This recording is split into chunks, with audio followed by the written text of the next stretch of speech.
9:30. Oh, And welcome everyone to Bad Science Sunday, where we take a comedic approach to debunking science misinformation on the internet. And today we have with us the illustrious Professor Parks. howdy, howdy. Oh, I need to mute myself. Muting that. Sorry. And no, never apologize. Who are you? What do you do? What's the elevator pitch? I'm Professor Parks. I'm going through a little bit of a rebrand, but my content has been historically on astronomy and science skepticism. I am leaning towards making content that is more inspirational, specifically in the realm of exoplanets. I want to talk about exoplanets. I want to talk about the possibility of the expansion of humankind out beyond our solar system. So that is me in a nutshell. Mandy, why do you have like such a sad look on your face? I know. I'm reviewing. I just remembered that there are significant chunks of the start of this video that are ads, and I'm looking for the start and stop points so that we can skip them. Oh, yeah, ads make me sad too. Oh, wait. So there was a conversation that I stopped, and yeah, I was like, we should talk about this live. Wait, oh God, I had it for a second and then it left. I love ADHD. Biosignatures. But yes, I also love me some colors. Right. No, I was saying that a lot of people would be interested in this conversation and we should have it live. And then I should have written it down because then we jumped into like interstellar travel and now my brain's like hooked on that. We were talking about biosignatures, Okay. whether or not we would actually find aliens within our own lifetime. Yeah. So I wanted to know. I wanted you to explain to people how we could know if another planet had life without actually being able to take photos of it as we know it. So right now we have JWST, and one of JWST's primary missions is quite literally to find life on or biosignatures on other planets, and it does that through a fairly specific method. But what are biosignatures? Biosignatures are molecules within an atmosphere that are produced biologically. So, for example, we breathe in oxygen, put out carbon dioxide. Plants, or more apropos, plants put out a whole lot of oxygen. So our atmosphere is 21% oxygen. That is highly unlikely to have come about geologically speaking. So if we find another atmosphere that has a whole lot of oxygen, then we have evidence to suggest life. But there are some biosignatures like ozone that really can only be produced biologically, from my understanding. And so that would be, so certain biosignatures are not all created equal. Some are much more likely to be biological in origin, and others can be either biological or geological. So, and I think that we will actually find a detection of that within my lifespan. So, but not to get too political, but it is No King's Day. Oh wait, no, but we'll talk about that. But what makes you think that? You said that you think that we will find it in our lifetime. What makes you think that? So JWST is a very precise instrument, and the reason why we haven't really found it yet is just simply time. JWST has not had the time to fully study the thousands of exoplanets that we currently know of. And so I think that given the precision of the instrument and the techniques used to analyze the data are just going to improve with time, that eventually we'll hit one, that one will pop out. In your lifetime? In my, yeah. Cool. I think that the sense that he's coming from, and I totally agree, if it is that life just doesn't seem very unlikely if you have the right conditions for it. And there are enough places, statistically speaking, already based on what we have observed, that have the right, like, coarse properties for it, Yeah. based on position, to like nearby the star, like the type of the star, um, and things like that. And we just need to get a really good look at like the atmosphere, or eventually maybe we'll be able to image some of these things, but you need a huge telescope for that. Yeah, that I don't think will happen within our lifetime, particularly if the current administration's level of funding continues with any sort of time frame, because they've cut pure science in half. Yeah. So, Yeah, or I mean, want to cut pure science in half, and well, Democrats have no power, so it's going to get cut in half. yeah, yeah. Feel free to be as political as you want here. But Yeah, like I have no political, like I'm not, my actual political affiliation is unaffiliated. okay, Um, I just want to see good things for the people, and I am, yeah, whoever's doing the fuckery, I'm all for like bitching about it. well, I Um, mean, I Yeah, the defunding of science is heartbreaking. yeah, and in relation to what we're going to talk about today, it's essentially it's weird the way the administration is looking at this, sort of. So pure research is cut in half because they if you were to ask the question, what does astronomy do for me? Hmm. Their answer is nothing. But what they want to do is they've actually increased the funding for Artemis and uh, Mars exploration, lunar exploration, that sort of thing, because we're still a majority country of white people, and really reading between the lines, why we want to do this is money. One of the things that is rich on the moon that we currently are dwindling on are rare earth elements, Hmm. which China has all of it. So this is financially driven. Yeah. Go there to exploit the resources. Oh, yeah. I mean, that would be the only reason to go there, right? That's the only reason why I would think a government or a corporation would go there. Yeah, and when I'm looking at like China's, oh god, like the things that China's been doing, there is it H3 that they found and that they're really interested in harvesting and So for, helium like, three, yeah, yeah, yeah, helium three is primarily useful for rocket fuel. right. So if you want to, in my opinion, the smart way to do things is to build bases on the moon and then launch Mhm. stuff off the moon because the gravity Right. is. Well, they are trying to do that, right? You said you read a white paper where they're trying, like that's in their. So China is its two primary sort of goals moving forward the next decade is to expand their commercial spaceport industry. I mean, you can argue as to whether or not China actually has commercial anything, but they want to expand their commercial spaceport industry, and they also want to land on the moon and effectively exploit it.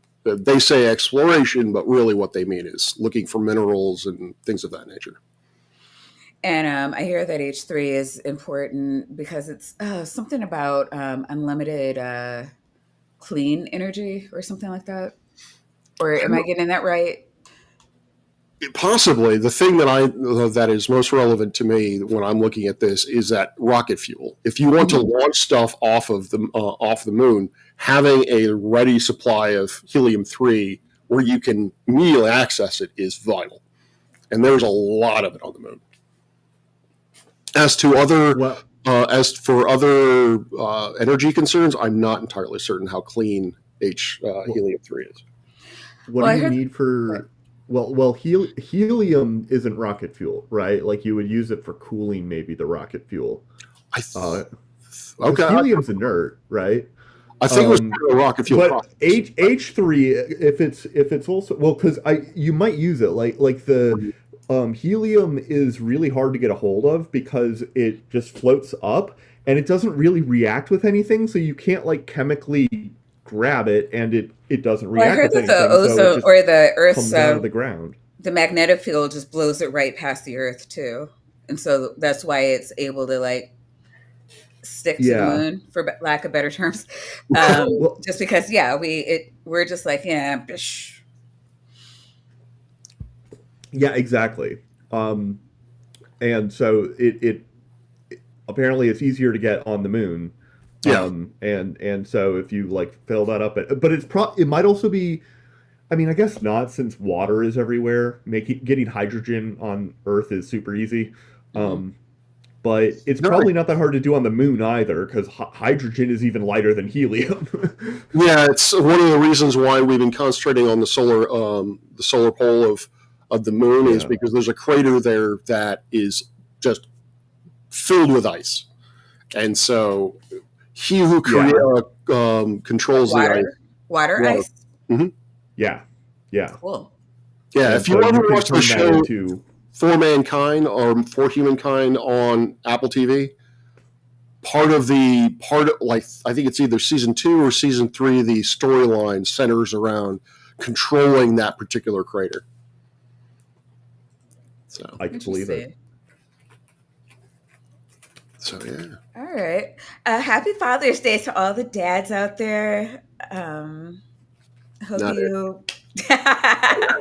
Yeah, no dads in the street. I didn't. I was on the fence about asking a dad, and I'm like, no, it's just rude.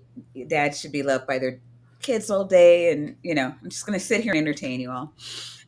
So to all the dads out there, happy Father's Day, um, and also to all the Americans out there, happy belated No King's Day.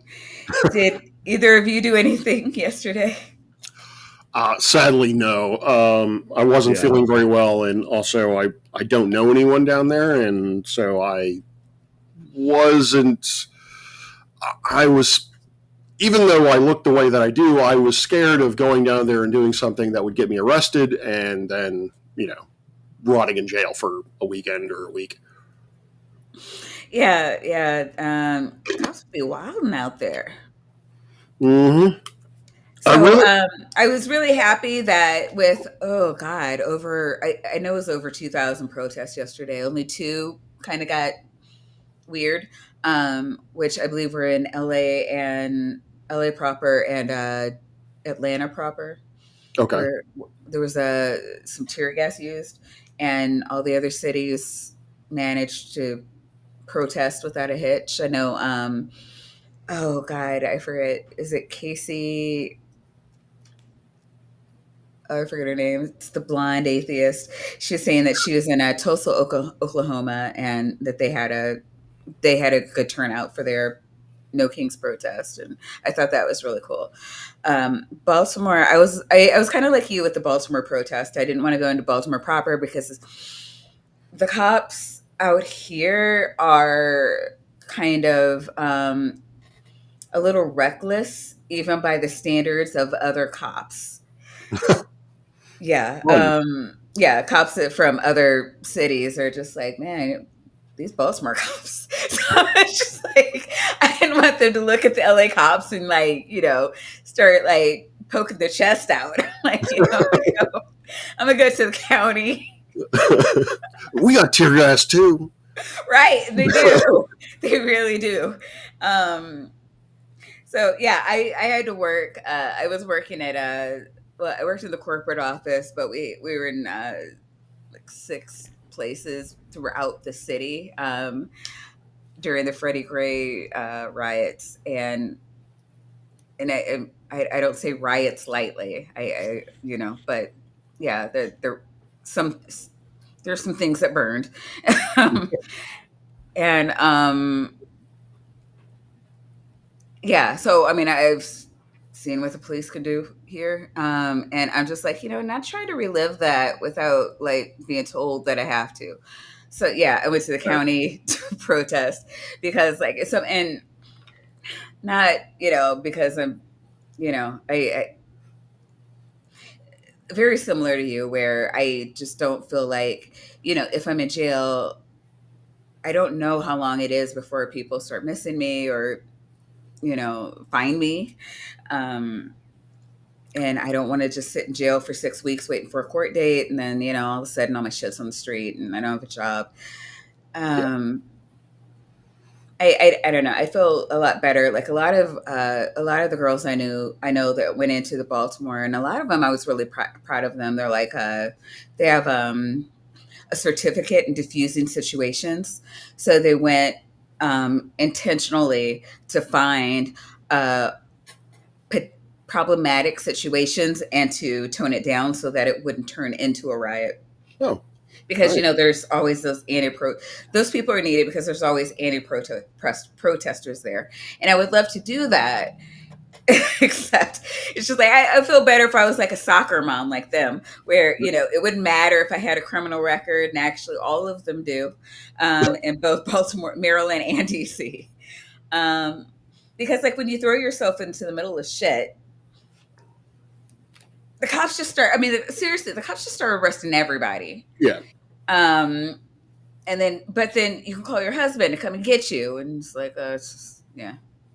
All right, honey, on my way. I don't have that. Yeah, neither do I. So I'm like, I'll go. I like the smaller protests too, because like you have these new organizers who are just so happy that there's a turnout at all for their protest, and I've seen a lot of them through the years build up to doing more and more. Like a couple of them are have actually run for office, and locally, and it's a great way to network and to get politically active, because when you're with the smaller groups, like Baltimore was huge. There were thousands of people, there were bands, food trucks. You're not like talking to strangers. I met like 5 people that I can just prattle off their first and last names yesterday. And these are people that want to be more politically active. And, so it's a good way to, find people and being grassroots. I think it looks different because, my friends that I met 10 years ago from the grassroots, and, now they're doing like these big, like $1,000 plate dinners, and, trying to, like one guy ran for state attorney general. It would just, I mean, he's still like, if I DM him, he'll still message me like, "Hey, Maya, how's it going? I remember when you were door knocking for me." It's got a different feel than Monica yesterday, who just it's her first her first time organizing a protest, and she's like, "I brought water for anybody in case you forgot that this might be dehydrating." It's just it's cool. Yeah, I really wish I had done a little bit more prep for this week, because I'm looking to connect with folks like that as well, to get more involved, particularly on the science end of things. As we were mentioning before, Trump is going to cut the pure research budget of NASA in half. And so I know that colleagues of mine are now ramping up, going to the Hill and doing all that business. Whether or not it's going to be effective is who knows. But I definitely want to branch out and meet more people in that space. So, Doc, anything to say? I'll say Doc. I'm going to have to stop doing this. Tap, do you have anything to say? I did not go to any of the protests yesterday. I have been going to work every day because I'm trying to get work done before I leave. So. No, I totally understand that. And, again, I cannot guarantee your safety in the revolution. I mean, it will be televised. Wait, the revolution or whatever happens to me, because you talk like they're mutually exclusive. Yeah, exactly. No, I'm not. I did not imply that. I don't want to die. Please don't eat me. I'm probably gamey. Well, like I said, it's going to be televised. So if you're going to die, just do it humorously. That way you have a legacy moving forward. So I do everything humorously.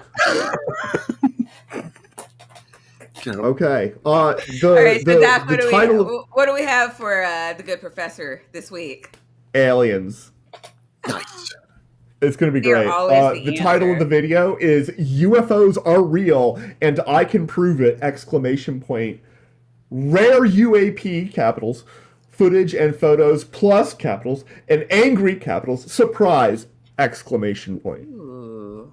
Okay. And Well, first off, the title. I, We're at war. Pick a side. UFO, UAP.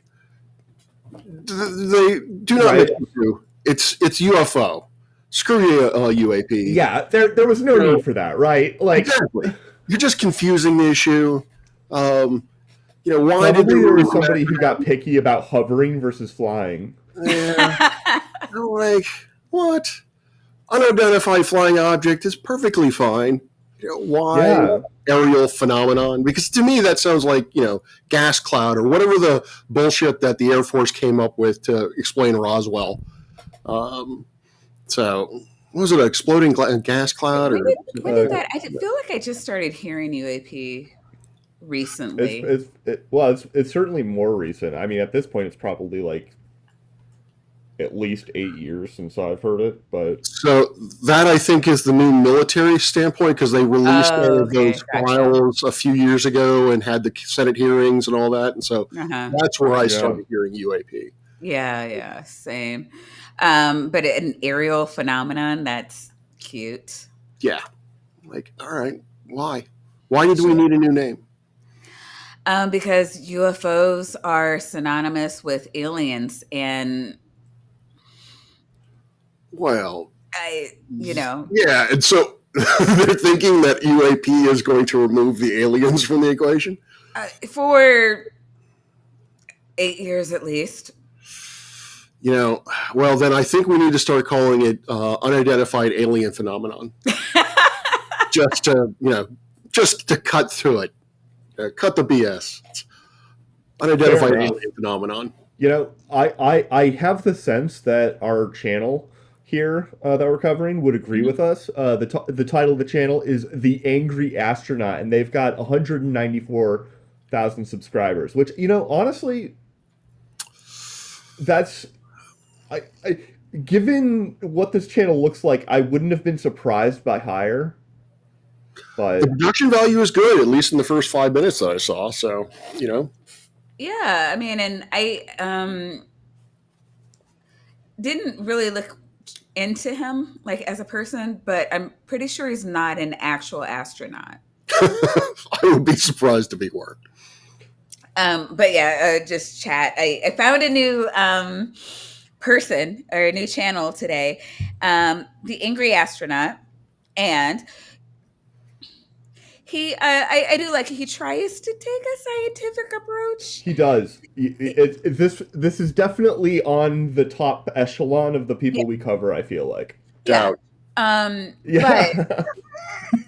Fair enough. he believes that aliens are definitely real and they have definitely visited Earth, and there's definitely a NASA cover up.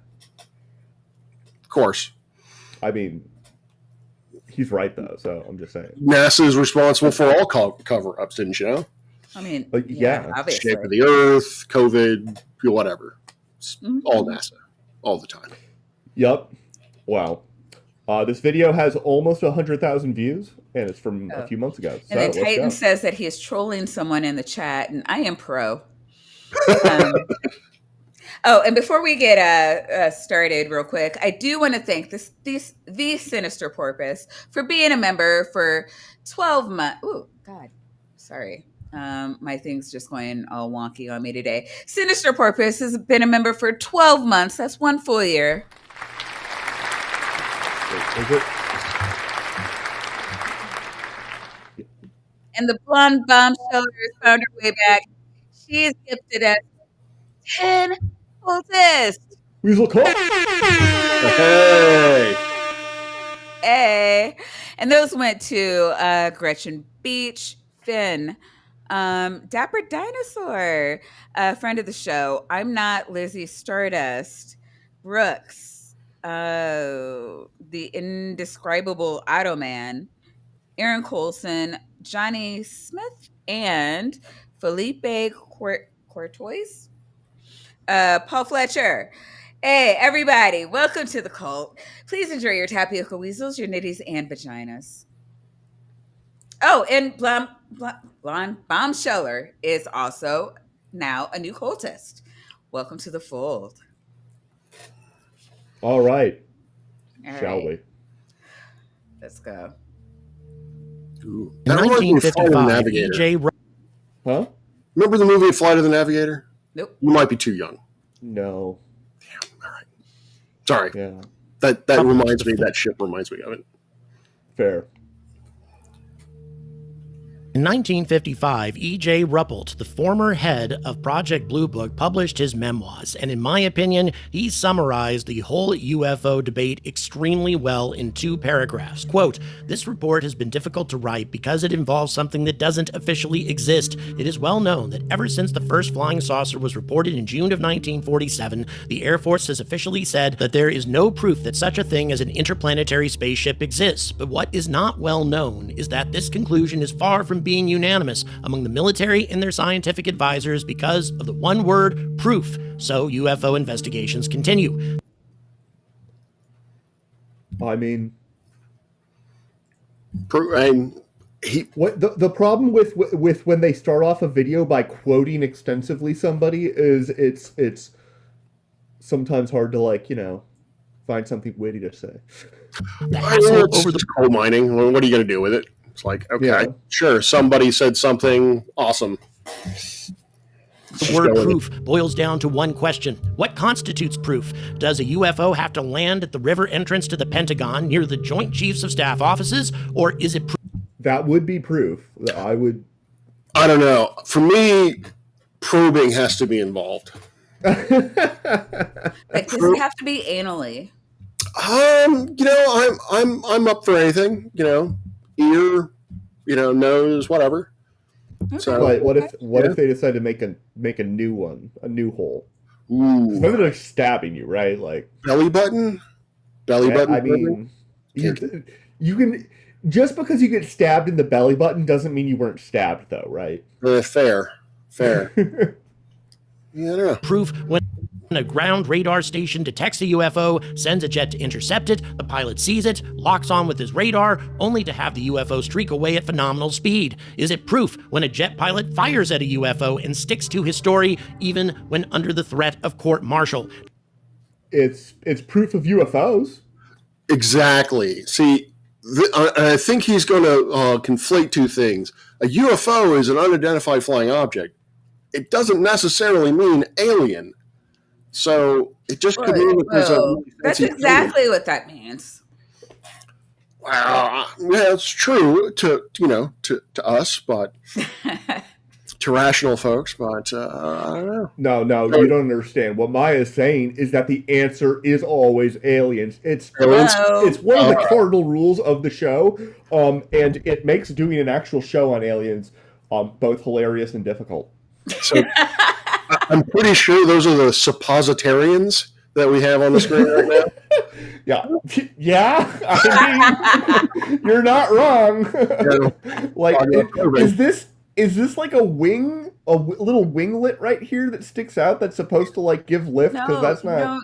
No, they use anti-gravity forces to, balance off the grid. Like, come on. It's like you don't even know your UFO anti-gravity physics. Yeah, and engineering. Actually, it's magnetic. God damn it. Yeah. You know what? Well, she Max is is doing always so involved. well. and then you just had to I mean, Yep. It's hurtful. It's hurtful to be around people. Oh, wait. Was there a cat sighting that I missed?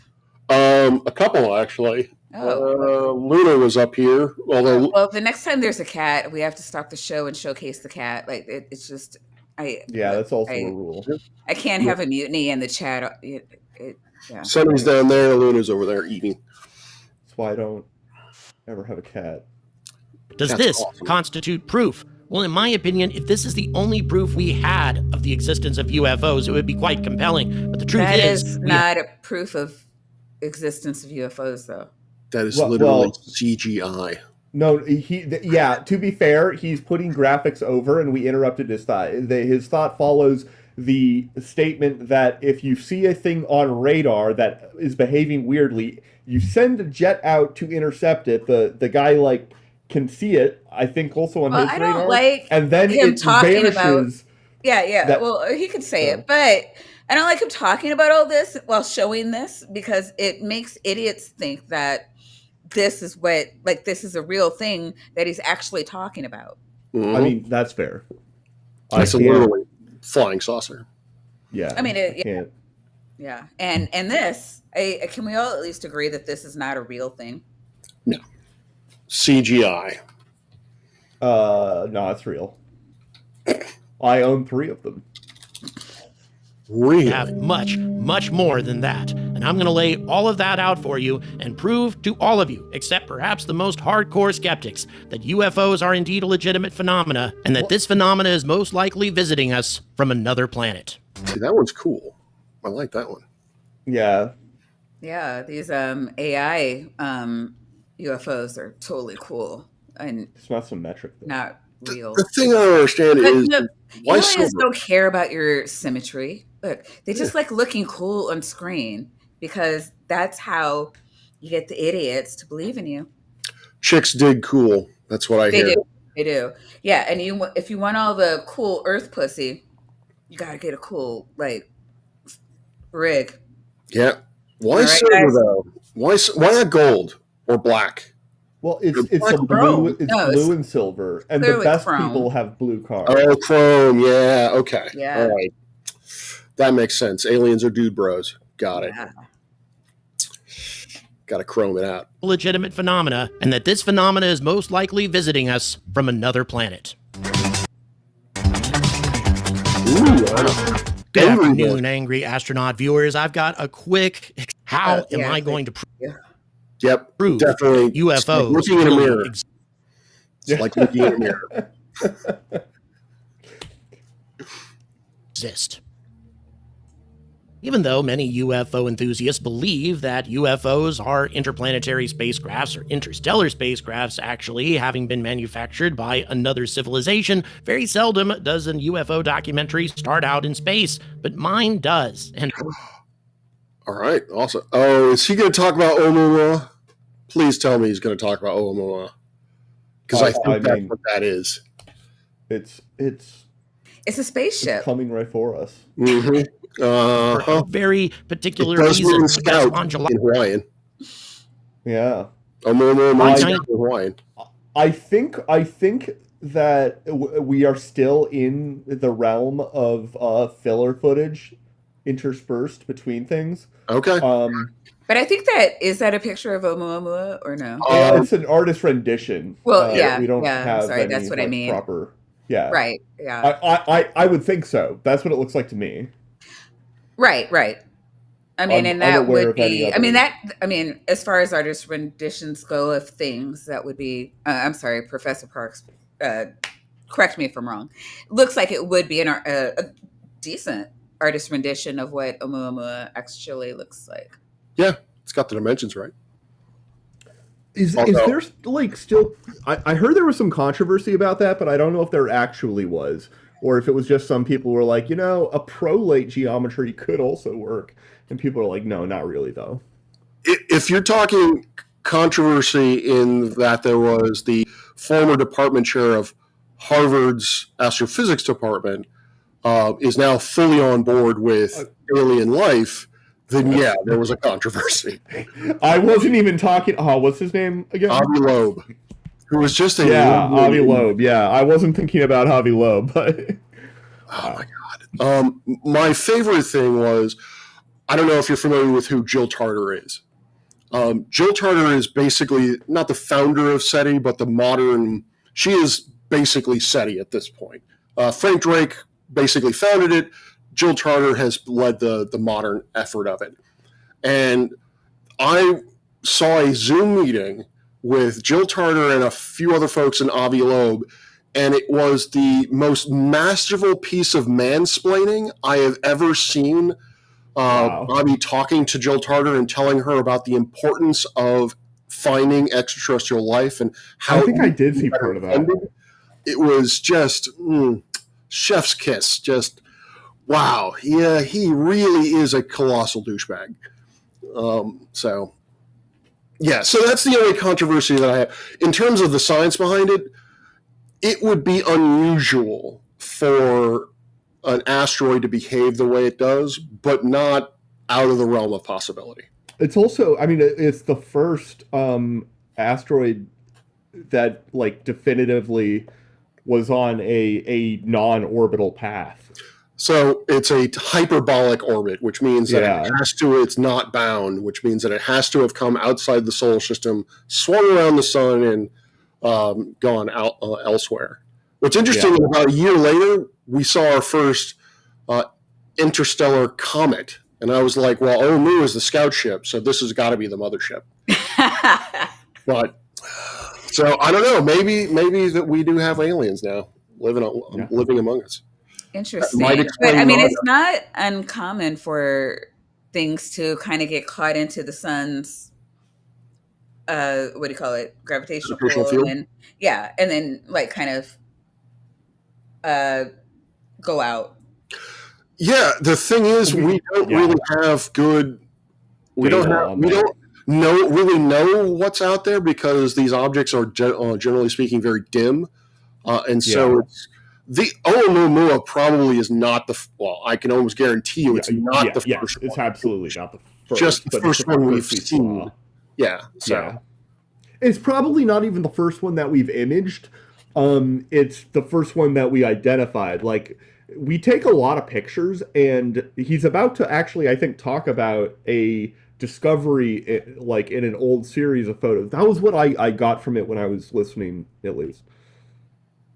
19th, 1952, Palomar Observatory was undertaking a photographic survey of the night sky. Part of the project was to take multiple images of the same region of sky to help identify things such as asteroids. And around 8:52 that evening, a photographic plate captured the light of 3 stars clustered together. At a magnitude of 15, they were reasonably bright in the image. But at 9:45 p.m., the same region of sky was captured again, and this time the 3 stars were nowhere to be seen. In less than an hour,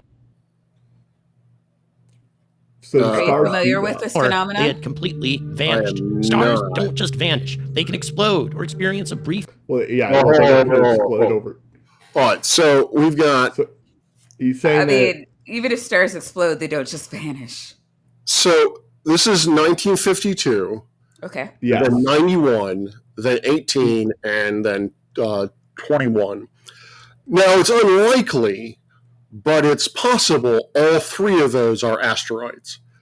And they just happen to be in alignment and are just now gone. So, well, it was the thing that he's saying, and I didn't have eyes on it before. So, the thing that he's saying is that there is another still from 1952 an hour later, and they were gone. That's what he's saying. Yeah, I need to see that. Oh wait, can you go back? Are there timestamps on those?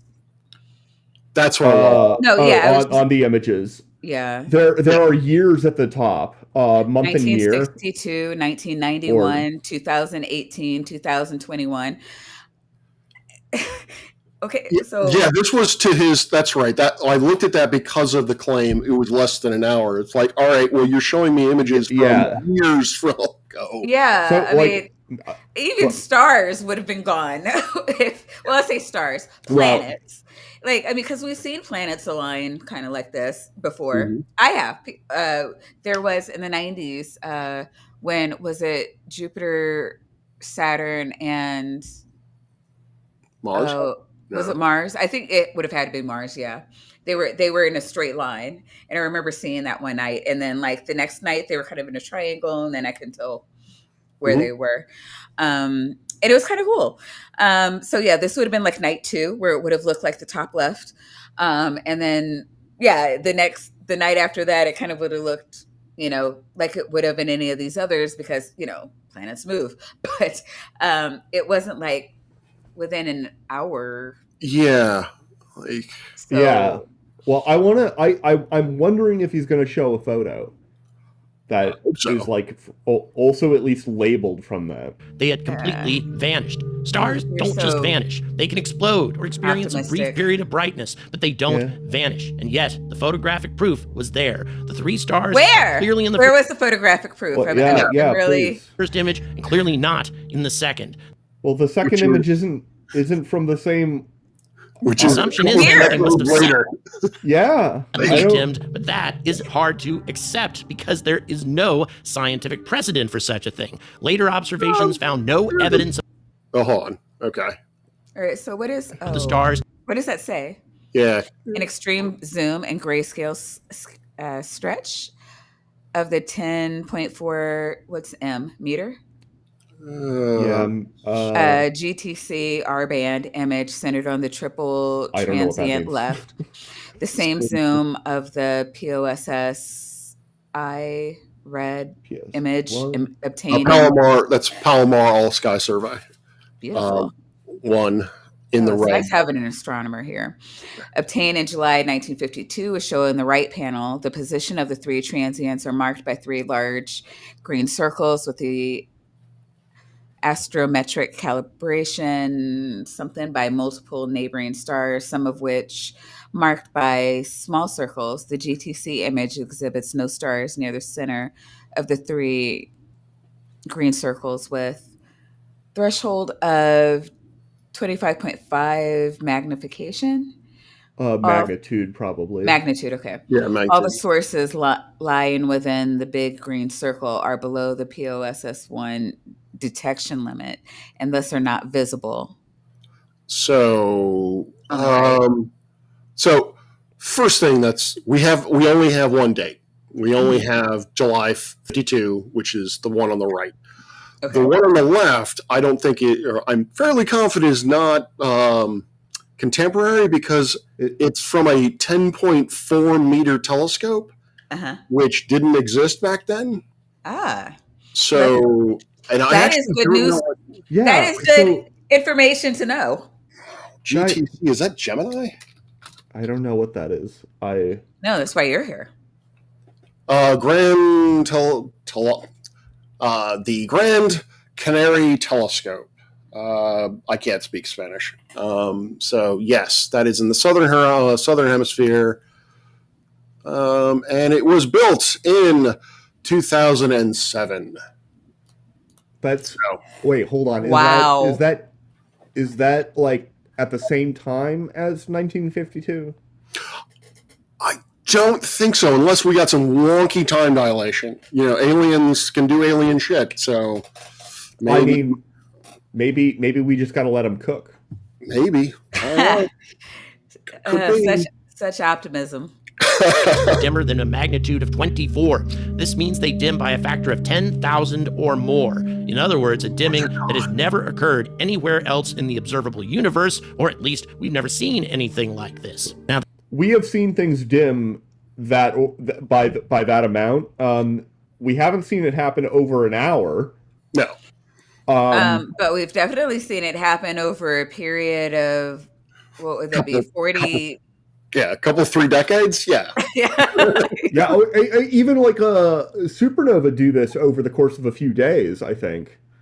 To get to that limit, you're talking probably months. But we're talking about ratio. So if you start off dim and then, because supernova, like a nearby one, for example, would be like.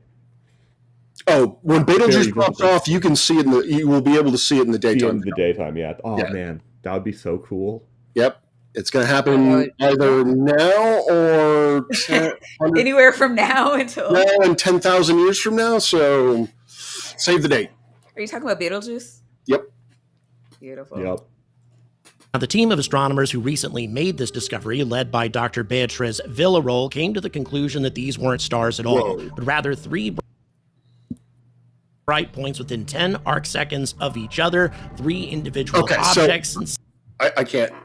So there is, maybe I'm putting this out there to get a perspective. So there was this movement maybe 10 years or so ago, and may still be going on. So I know this is hard to believe, but there is a lot of sexism within astronomy. No. I know. What? I know. You know, Oh. I'm yeah, shocked. shocked. And so there was this discussion about basically owning one's self-image. So obviously this picture it's nice.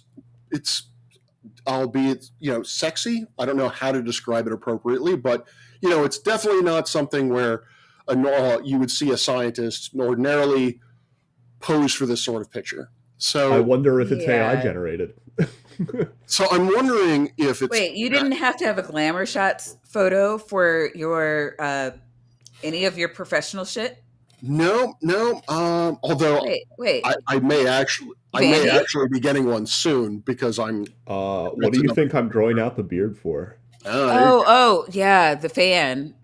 Yeah, that's gonna look spectacular. But I'm just it's interesting to me. Like the reason why I bring this up is I didn't know how to take that, or I mean, I accepted it, but basically women were putting on their profile pictures or what have you, just images of them looking good. Basically trying to own, all right, if you're going to objectify us, we might as well just, boom, this is us. Go full tits out. Oh, Yeah, that's awesome. Fucking deal with it. We're hot, you're not, whatever. So, and I didn't know if that was a good thing, bad thing.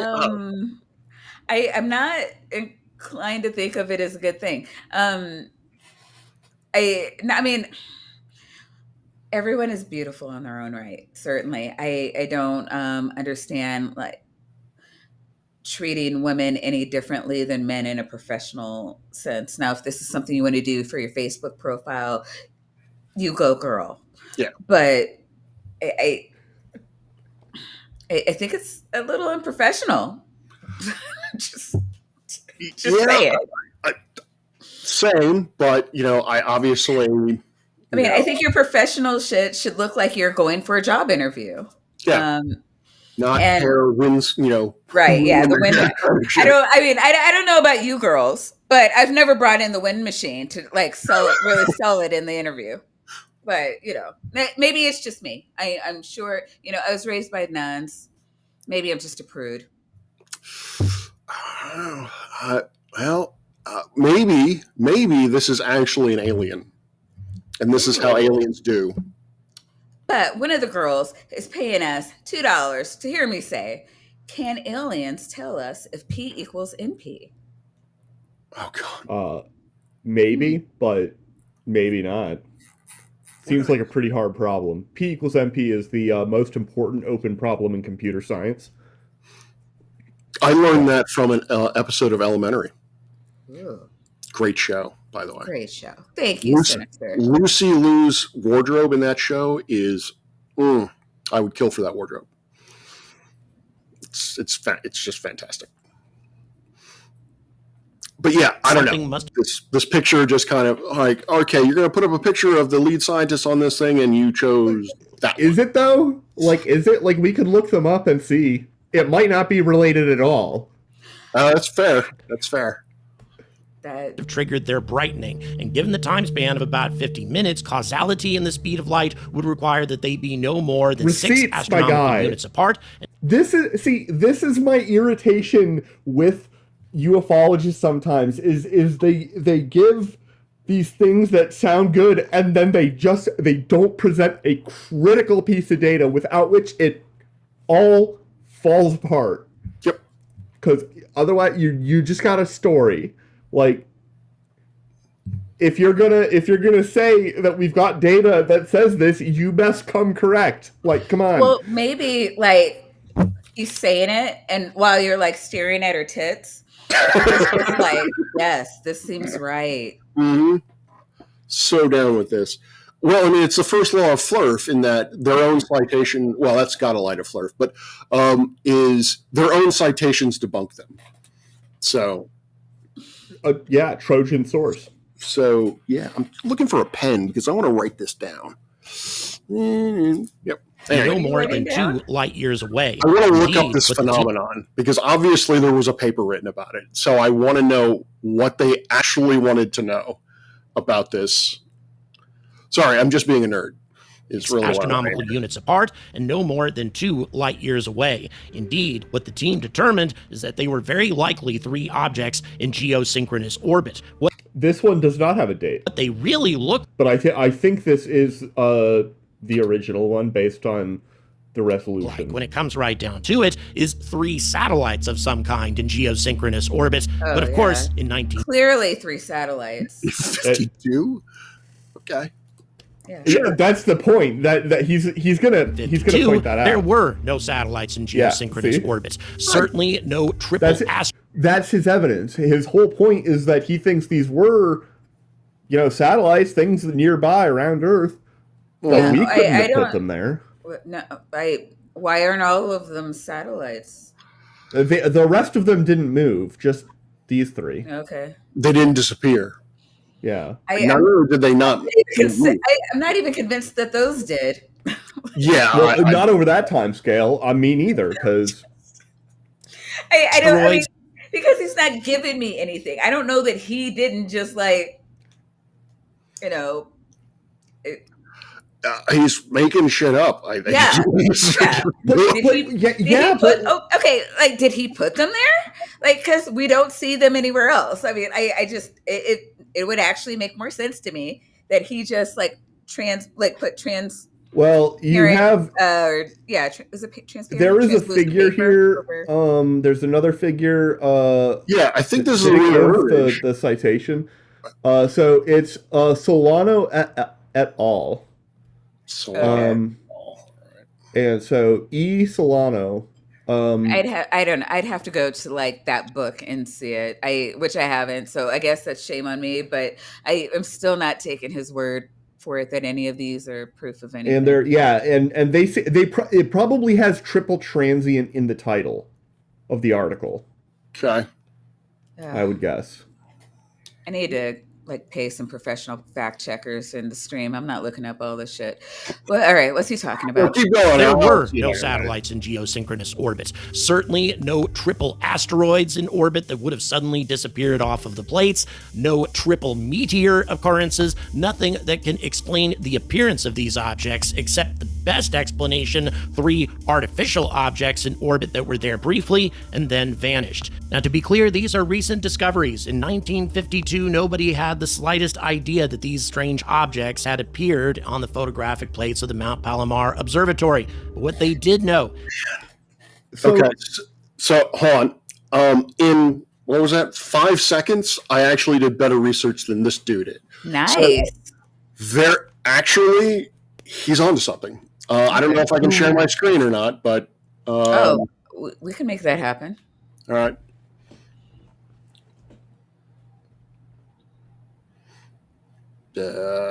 Share my screen. Okay. Can you see it? There it is. There you go. You have 4 images. Well, 2 sets. You have July 1952 at 8:52 a.m. I guess. July 52, 19 at 4:45. So basically an hour away from each other. This is in the red filter. This is in the blue filter. They're in the red filter, but they're not in the blue filter. Okay. That's not the same thing. But So you would expect to see something. this is weird, and I can understand why in 2023 someone actually wrote a paper on this. Yeah. So- So spooky. But the thing is, he didn't show that. He didn't. It's in the paper that he's quoting. Why didn't he do this? What the fuck? Oh God. See, this is important. You got to do your own research. Hey, that's what I just said. Yep. That is what I just said. All right. Yep. So since you're on the big screen and we have a second, cat time. You got to find a cat to appease the peoples. Hold on. Let me see if I can find one. Where'd they go? All right. Kitty. We're gonna get a kitty. I should get a cat. Chair behind me. Ah! She's All right. Gratuitous cat pick. Adorable. What's his name? this one's name? This is Sunny. Aw. No, yes. Garfield. Looney is chasing stuff in the kitchen, apparently. So, All right.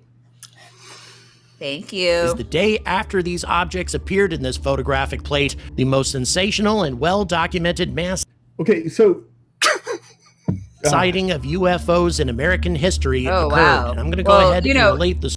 If we had a picture of that, like an actual picture of that, I'd be sold. yeah, that would be proof to me. Yeah.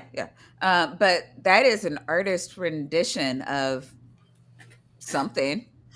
Although, to be honest with you, that looks reminiscent of Starlink burning up in the upper atmosphere. okay. So for the people who probably can't read this, Harry G. Barnes, Senior Air Route Trafficker Controller for the Civil Aeronautics Administration, was in charge of the National Airport, Washington, D.C. ART Control Center on the night of July 19th, 1952. Briefly, he states in a newspaper article, "Our job is to constantly monitor the skies around the nation's capital with the electronic eye of radar. Shortly after midnight on that date, 7 pips appeared suddenly on the control center's Yeah, because they scope." go pip, pip, Oh, okay. pip. I don't know. Gotcha. Ed Nugent, Jim Copeland, and Jim Richney, all experienced radar controllers, checked the observations. The airport controller tower radar operator verified the same sighting. They were over. Sorry, there's a gnat in my face. They were over the restricted areas of Washington, including the White House and the Capitol. Gasp. Ed Nugent, little known yeah. brother of Ted Nugent, It's probably true. went into aeronautics. Really. Yeah. Yeah, we've also got Jim Copeland, related to Kenneth Copeland. It's probably true. Jim. I wouldn't doubt any of that. Yeah. Mass sighting, as told by Ed Ruppelt, the former head of Project Blue Book, a guy who was supposed to be a skeptic, not a ufologist, not a UFO historian, but a man whose responsibility was to examine all of these cases with a critical eye and try to find a rational explanation for all of them. Now, I feel like I've heard of Project Blue Book, but don't know what it is. I know it from what conspiracy theorists have told me. Basically, it was a government project looking into UFOs. Well, yeah, I mean, clearly it was a conspiracy and a cover-up. Yeah, so... First of all, it's important to note that this incident involved a lot of radar detection of unidentified objects, so we need to get an idea of what radars were actually involved. Washington National Airport, which is located about 3 miles south of Washington, D.C., has 2 radars. One was a long-range radar in the air route traffic control section. This radar had a 100-mile range and was used to control all air traffic. So this part I kind of like, and Maya, you made this point earlier that this guy, like, at least is trying to be scientific, and like what he goes through here is interesting. I don't know if it's true, but I will give you interesting, my friend. Yeah, I mean the thing in the paper that he did, but yeah.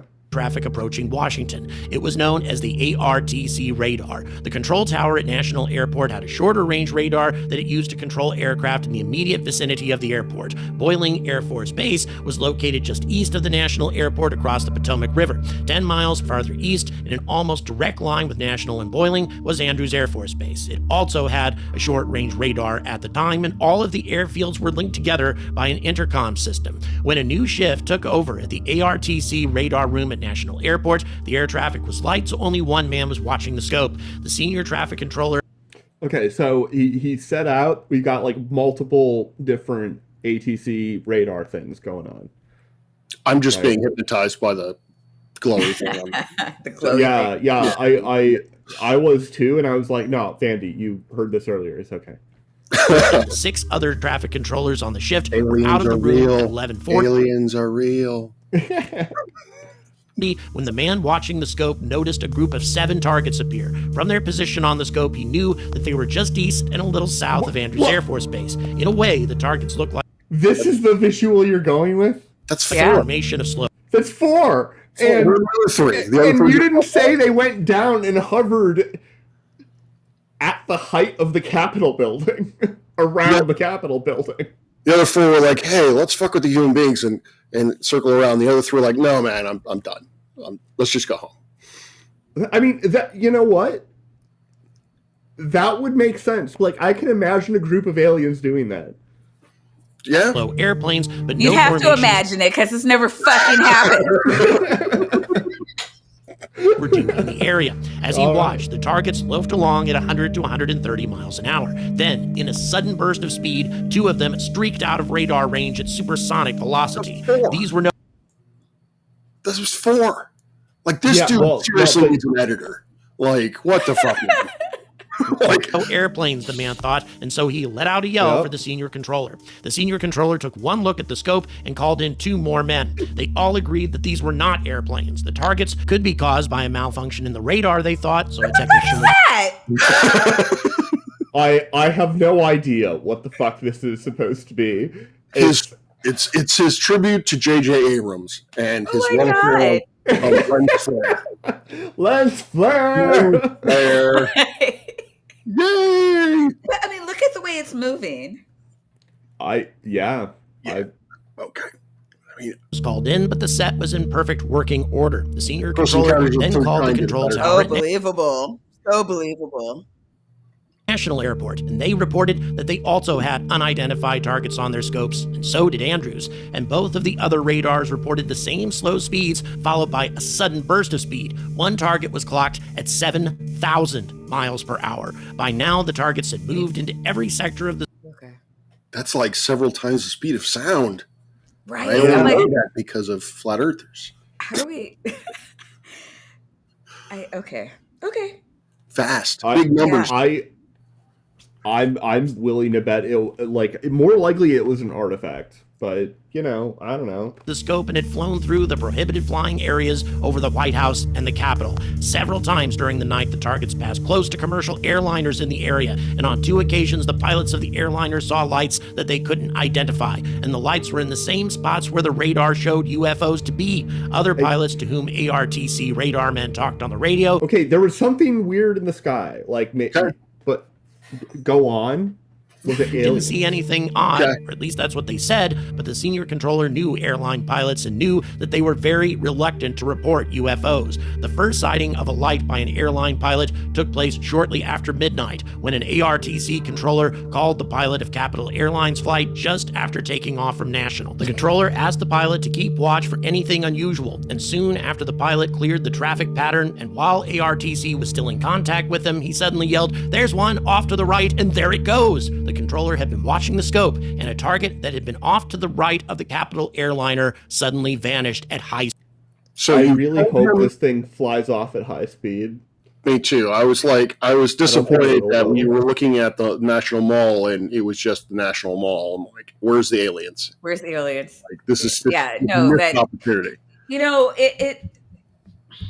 That was a question I had in my mind every single video that I watched from the sky. Where are the aliens? Where's the aliens? Where are the aliens? Yeah. Where's the aliens? No aliens here. No aliens here. Where's the aliens? I also like the fact that, so let me get this straight. So a dude who thinks he's seeing aliens talked to an airline pilot and said, "Hey, there might be aliens. Can you watch out for one?" And surprise, surprise, the dude found one. Yeah. Wow, but this is his oh God, what's the word I'm thinking of? But this is his proof. This is his proof video. Like a lot of the other ones, it's okay, there's some debunking videos on there, which I approve. And there's some where it's like they're not hiding the truth. This isn't everything. But this is supposed to be his proof video. Why I believe in aliens. Like they're real. I can prove it. Look, the title.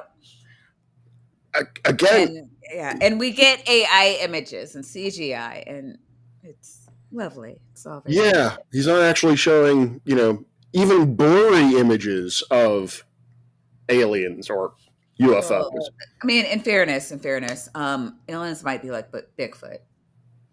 Fair. That's true. They have this natural ability to, anytime you take a picture of them, they're blurry. They just are blurry. They're just, they are blurry. Mm-hmm. That tracks. I'm on with speed. that. During the next 14 minutes, this pilot reported 6 more identical lights. About 2 hours later, another pilot approaching National Airport from the south excitedly called the control tower to report that a light was following him at 8 o'clock. That is a plane with headlights on, and it's going into the cloud. I have no idea. That's Airport from the south. That's what it is. Oh, Excitedly okay. called Like they have lights. Yeah. And So the upper part was the reflection off the clouds. Got it. yeah. To report that a light was following him at 8 o'clock level. The tower checked their radar scope, and there was indeed a target behind and to the left of the airliner. The ARTC radar also had the airliner and the UFO target. If it's behind you and to the left, you can't see it. You can only see it on radar. Yeah. I don't know maybe how. that's what he was saying. Yeah, that's true. Target. There are aliens UFO behind me, 8 o'clock. Tagged along Yeah. behind and to the left Apparently of the that was an airliner alien going until through it was clouds. within 4 miles of touchdown on the runway. When the pilot reported the light was leaving, the 2 radar scopes showed that the He said a light though. Like, I wouldn't describe something I see on radar as a light. I would describe it as, a Well, isn't pip that or all a you signal see on or- radar is a light? Yeah, yes, but I wouldn't say, if I say there is a light behind me at my 8 o'clock, I think that implies like visual illumination, but Yeah. Actually seeing a light in the sky as opposed on my radar scope. Yeah. Yeah, There's light but on my maybe- radar. I mean, I don't know. yeah, Maybe I he was guess a stupid I don't know. pilot. Maybe that is the lingo. Yeah, you got me. I've never operated a radar. Neither have I. Wow. Never thought of mine. Kip Davis Yeah. has been so enthralled in this video, he's forgot to keep up with his bingo card. It's okay because when they get called out, they get illuminated. It's one of the things that I coded. Kind of into like the a- software. Hey, Yeah, that's just look at your clever. card. There's a light. Yeah, exactly. No, there were like a few specific things I wanted to be able to do with bingo, and so I made a website to do it. Very nice. Very nice. target was pulling away from the airliner. And once during the night, all 3 radars, the 2 at Washington and the 1 at Andrews Air Force Base, picked up a target 3 miles north of the Riverdale radio beacon north of Washington. For 30 seconds, the 3 radar operators compared notes about the target over the intercom. Then suddenly, the target was gone. It left all 3 radar scopes simultaneously. But the clincher came in the wee hours of the morning when That's weird. Like if you see a signal on 3 different facilities' radar, there's something there. Sure. I would Sure. say. I mean, there's commonly something there. I mean, it's the whole point. Yeah, but when they start moving really fast, that is Oh, hard to then it's explain. aliens. But that doesn't mean it's aliens. Yeah, I mean, Yeah, exactly. Still not aliens. Great. You have proof that there are UFOs. Woo! yeah. ATC traffic controller called the control tower at Andrews Air Force Base and told the tower operators that ARTC had a target just south of their tower. The tower operators looked and there was a huge, fiery orange sphere hovering in the sky directly over their range station. Not too long after Is this actually footage of this? Because Maybe. It looks like, this excitement had looks started, like film. yeah, it looks like, I don't know what it looks like. I mean, it looks like film, yes, but Yeah. 8 millimeter. like, why is it folded over itself? What's happening? What is happening? I don't know. And, does he actually talk about the motivations behind why aliens are assholes? Or they just kind of pop in and be like, hey, we're here. I'm and then not gonna lie. I don't have a problem believing that. I don't really either, but like, can we not, or can we find an alien who's not a douche canoe? Like, No, just Yeah, no. that- Well, I the think- government totally knows and talks to them. They won't talk to us because they're afraid, that we're just like crazy There's- panicky assholes, and that'll do something. But who in the government? Because the president can't know about it as like a hard and fast rule, because there ain't no fucking way Trump would keep his goddamn mouth shut. There's no way. there's Unless he no was way. in the paper. I Sorry, Yeah, but I sorry. can seriously believe somebody in the like mid echelon of the national security who knows about this being like, we are not passing this up the food chain. Yeah. No, This, no, no, no. We are I mean, just this it's guy's totally too plausible unstable. that the aliens are PDF files, and Trump is implicated in it. In which case, Trump will not talk about it at all. So Started yeah. Wait, so are you saying that Jeffrey Epstein was an alien? I said nothing. In fact, just after the technician had checked the radar and found that the targets weren't caused by radar malfunction, ARTC had called for Air Force interceptors to come in and look around, but they didn't show. And finally, ARTC called again, then again. I just figured something out. So are you two familiar with the Golden Dome?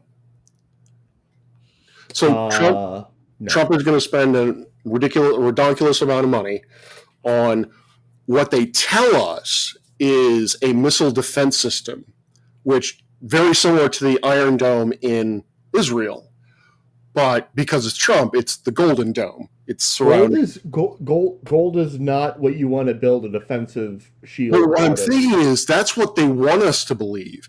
What it actually is a wall to prevent the illegal aliens from coming into our country. A wall made out of gold? Sure. Well, then the illegal aliens are going to go up, just rip off chunks of gold and go on their merry fucking way. I'm pretty sure that wall's that's not what going I would do. I mean, Well, the actual citizens wouldn't take that wall up. You know, it would be simultaneously across the entire length of the wall a chemistry defined example of that wall just corroding. I'm telling you, gold doesn't corrode. It's one of the nice things about gold, at all. We understand what you're saying. Trump is an idiot, so that's why it's gold. But I think that's what's really happening. I think the whole missile defense system, that's a complete sham. That's a screen. I could. They are literally building a dome around the United States to keep the illegal aliens out. Is the sun, but the problem with that is that we live on a flat Earth, right? And so we have a local sun that orbits pretty close above the Earth. So isn't it going to crash into the dome, or are they going to have a series of windows that they open and let it go? So, I see what you're saying. No. I think the dome is not going to be the Golden Dome is not going to be high enough. I mean, it's going to be pretty high if it's. It's only over the United States. It's not over the entire world. Still. Yeah. No, and on the AE map, which is the actual map, we're close to the center of the dome. So interesting. I haven't heard about the Golden Dome Trump conspiracy theory. I have heard of a Trump golden shower conspiracy theory, which may or may not be a conspiracy theory, depending on who you talk to. In all seriousness, the Golden Dome thing is real. He is spending something like $180 billion on a missile defense system. This is his, Ronald Reagan had Star Wars. This is his Star Wars. So interesting. Yay. NASA funding gets cut in half, but this gets, yay. For $5, just for $5.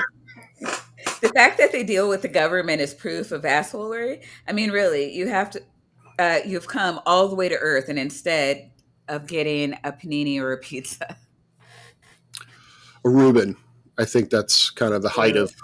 Reubens are superior. Yes. So. Finally, just about daylight, an F-94 arrived, but by that time, the targets were gone. The F-94 crew searched the area for a few minutes, but they couldn't find anything unusual, so they returned to base. And this ended Phase 1 of the Washington National sightings. Okay, so nobody put eyes on the thing, but there was a radar signal of the thing from 3 different things, and then it went zoomy kabloomy. Mm-hmm. Okay. Yep. Disappeared. That tracks. That tracks. But this was only the beginning. A large series of sightings, both visually and on radar. Every conceivable method of detection picked up objects that were I don't know about that. I can conceive of an awful lot, okay? Thank you, Han. Definitely not aircraft, definitely not meteors. And what I think is the most significant thing about this rash of sightings, and this is something that was never reported until John Michael Gaudier, a colleague of mine, reported on this topic a few months ago, is the fact that all of this happened in the immediate aftermath of 3 mysterious objects apparently appearing in geosynchronous orbit. Yeah, all of this was like the next day, apparently. Oh, okay. That's right. I lost track of his rambling. To be fair, I mean, he knew that, and he's bringing us all back around. All right, yeah. There is a coherent story to this video, which is like more than we can say about Roger. Yeah. You took the words out of my mouth. Disappearing about an hour later at a time when there were no man-made artificial objects in space at all. And the most common argument that UFO skeptics use is that there is no... See, okay, if I was making this part of the video, I would go back and forth between the 2 images with the like timestamp highlighted. Like, okay, this was at 8:50 p.m. and this one was at 9:52 p.m. And I would just oscillate between them, or I would just have them next to each other with arrows that pointed between them. That's like way too much detail for a conspiracy theorist. Again, he can't do his own research right. Like, he needs a new editor. Like, if I can see now, I understand why he's an Angry Astronaut. Because if I had his editor, I'd fucking be angry too. I mean, if you had his editor, you'd fire them and just do the editing yourself, right? Yeah, fair. Although he does have 194,000 subscribers, so I can't really fault him. Well, yeah, but... I mean, Roger is like twice that. Yeah, it's like... I have said this before, and I will say it again. If I full-on sold out and went full flat earther, in 1 year, I could be the most famous flat earther in the world. You really need to check out Dr. Stephen Young, if you haven't already. Because I think he is a theoretical physicist whose thesis involved looking at lithium atoms, who no longer believes that atoms are a thing. No fucking way. What? Hold on. Yeah. What? Dr. Stephen Young. He is full on. No. Atoms are not a thing. He believes that in the ether, as in the Aristotelian ether, meaning the 5th element. Whoa! Dude, this guy stole my fucking idea! I was going to say, this has already been done. This is my idea! This is the book I'm writing with Titan! The book I'm writing with Titan is about saying that the chemical elements do not exist and that you have to return to the ancient Greek idea of the fundamental elements. Yep. He stole my fucking idea. This guy is a sham. You know what? I told you about being a lazy slack ass. Somebody stole your goddamn grift. You only have yourself to blame. He's got books. And I think somewhere, some kind of algorithm, he is a best-selling Amazon author. So... Oh my god. Okay, guys, I might need to become a flat earther. So, oh my god. Wait, does he think the earth is flat, though? Yes. Oh my god. Does he? He has a PhD? Great. He has a PhD from the University of Sterling. You could have had a second trust fund and you missed it. I've got his dissertation. I could send it to you later. Slack ass son of a bitch. Oh no, it gets better. It gets better. Oh, he does not believe in nuclear bombs. He does not believe in nuclear weapons. They're just, and I quote, "No, this isn't real. Bombs." No, it's real. It's not real. It's not real. And if it is real, I need to see an MRI of his brain. You know, I've been wanting to do a stream on this dude because his belief systems are so fucked that it has to be a grift. It has to be. No.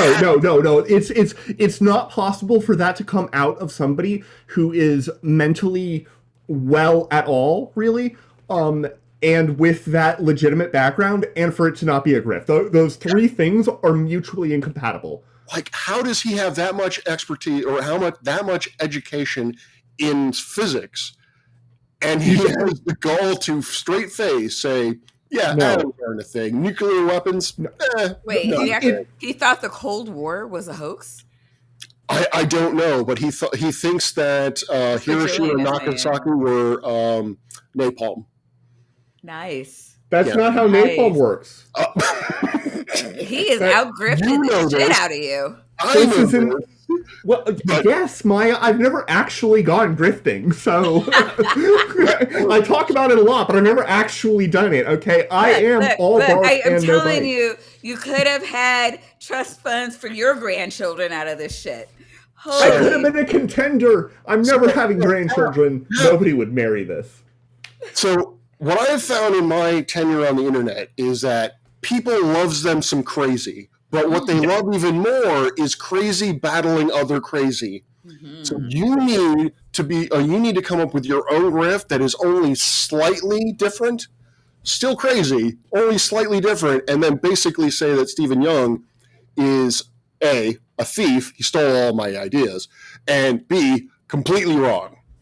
So you need to get on this. Yes. I don't know if I like this. Maya, it is a personal failing of especially me, but a little bit of both of us, that we have never encountered this person and covered them.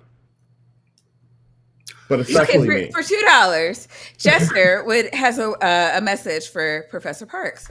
Oh.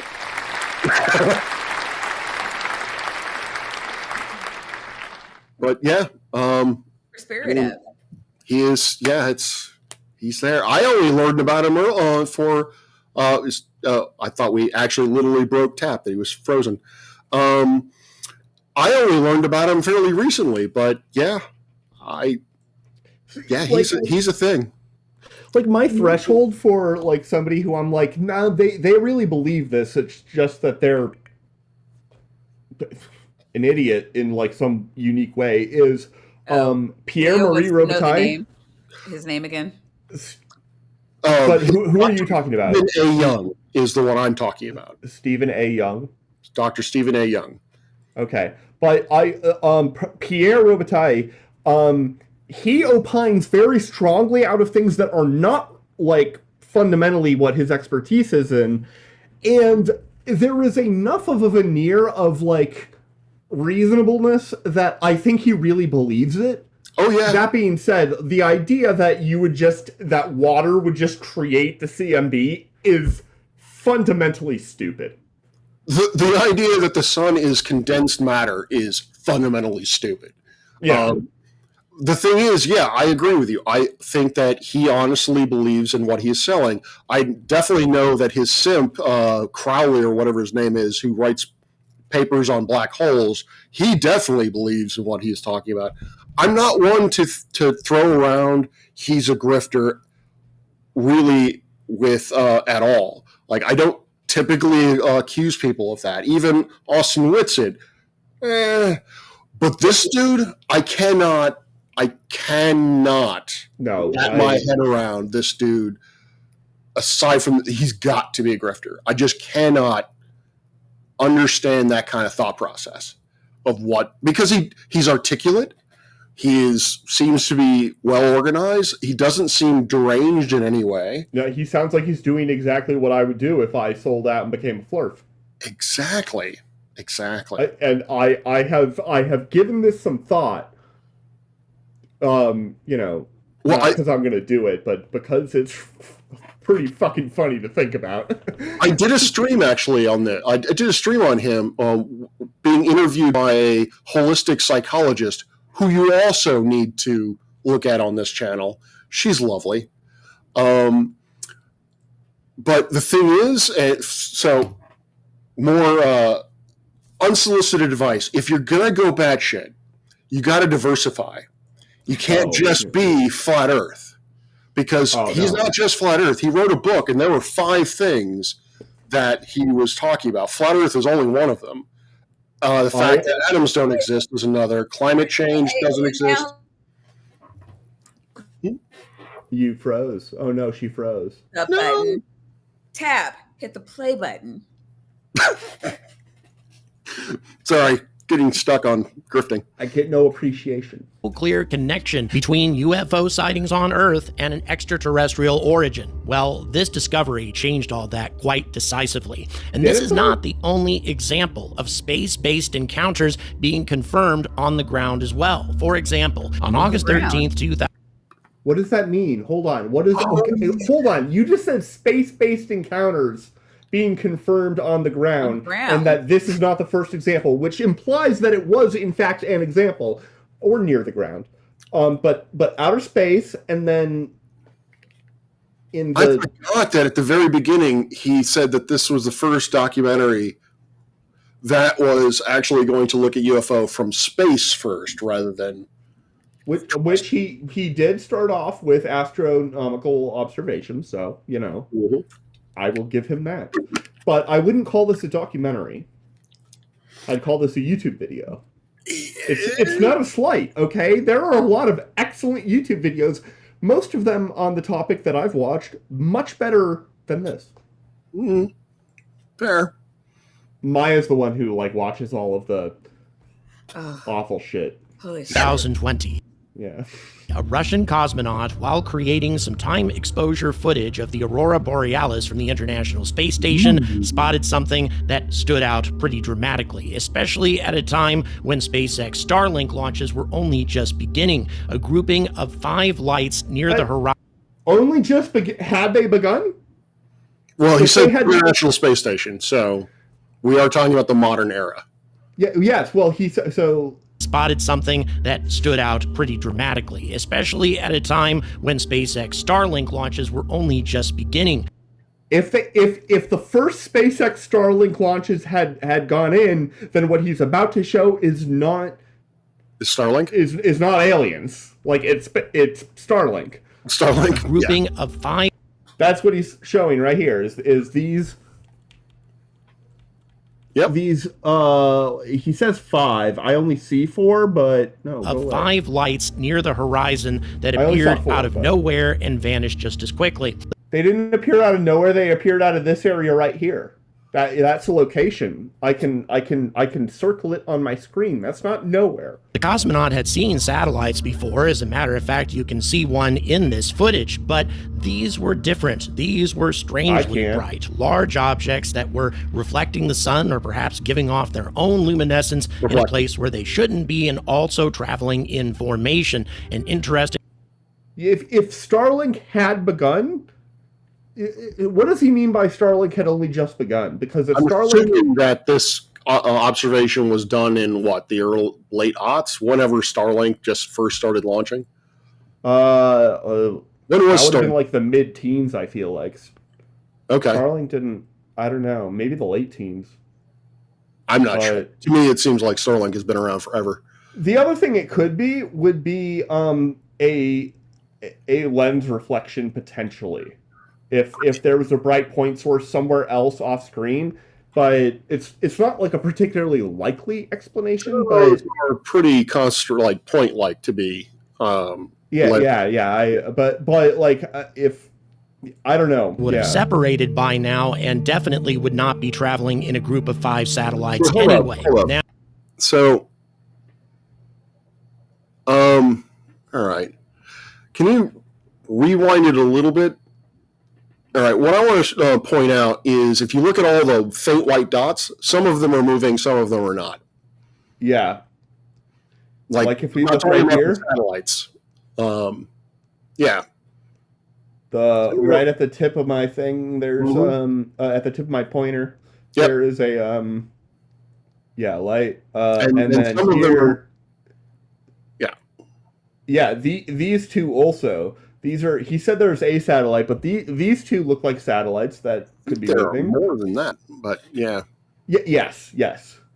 Let's. We can just go back. Encounters being confirmed on the ground as well. For example, on August 13th, 2020, a Russian cosmonaut, while creating some time exposure footage of the aurora borealis from the International Space Station, spotted something that stood out pretty dramatically, especially at a time when SpaceX Starlink launches were only just beginning. A grouping of 5 lights near the horizon that appeared out of just beginning. Oh wait, there's a lot of them. Of 5 lights.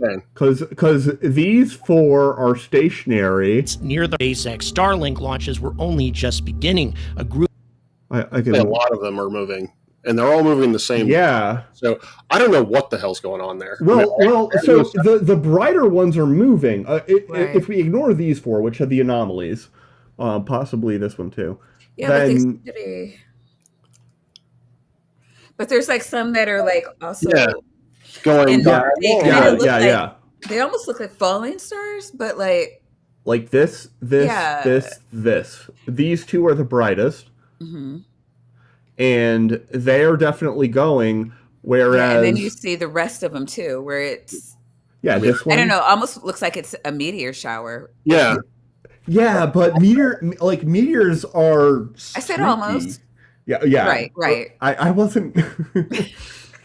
But like the fainter ones in the background here, like are station. Like you can see this, right? those Hmm. are probably stars. Probably. But I'll give are them there stars. are there that many satellites that like I mean I guess so.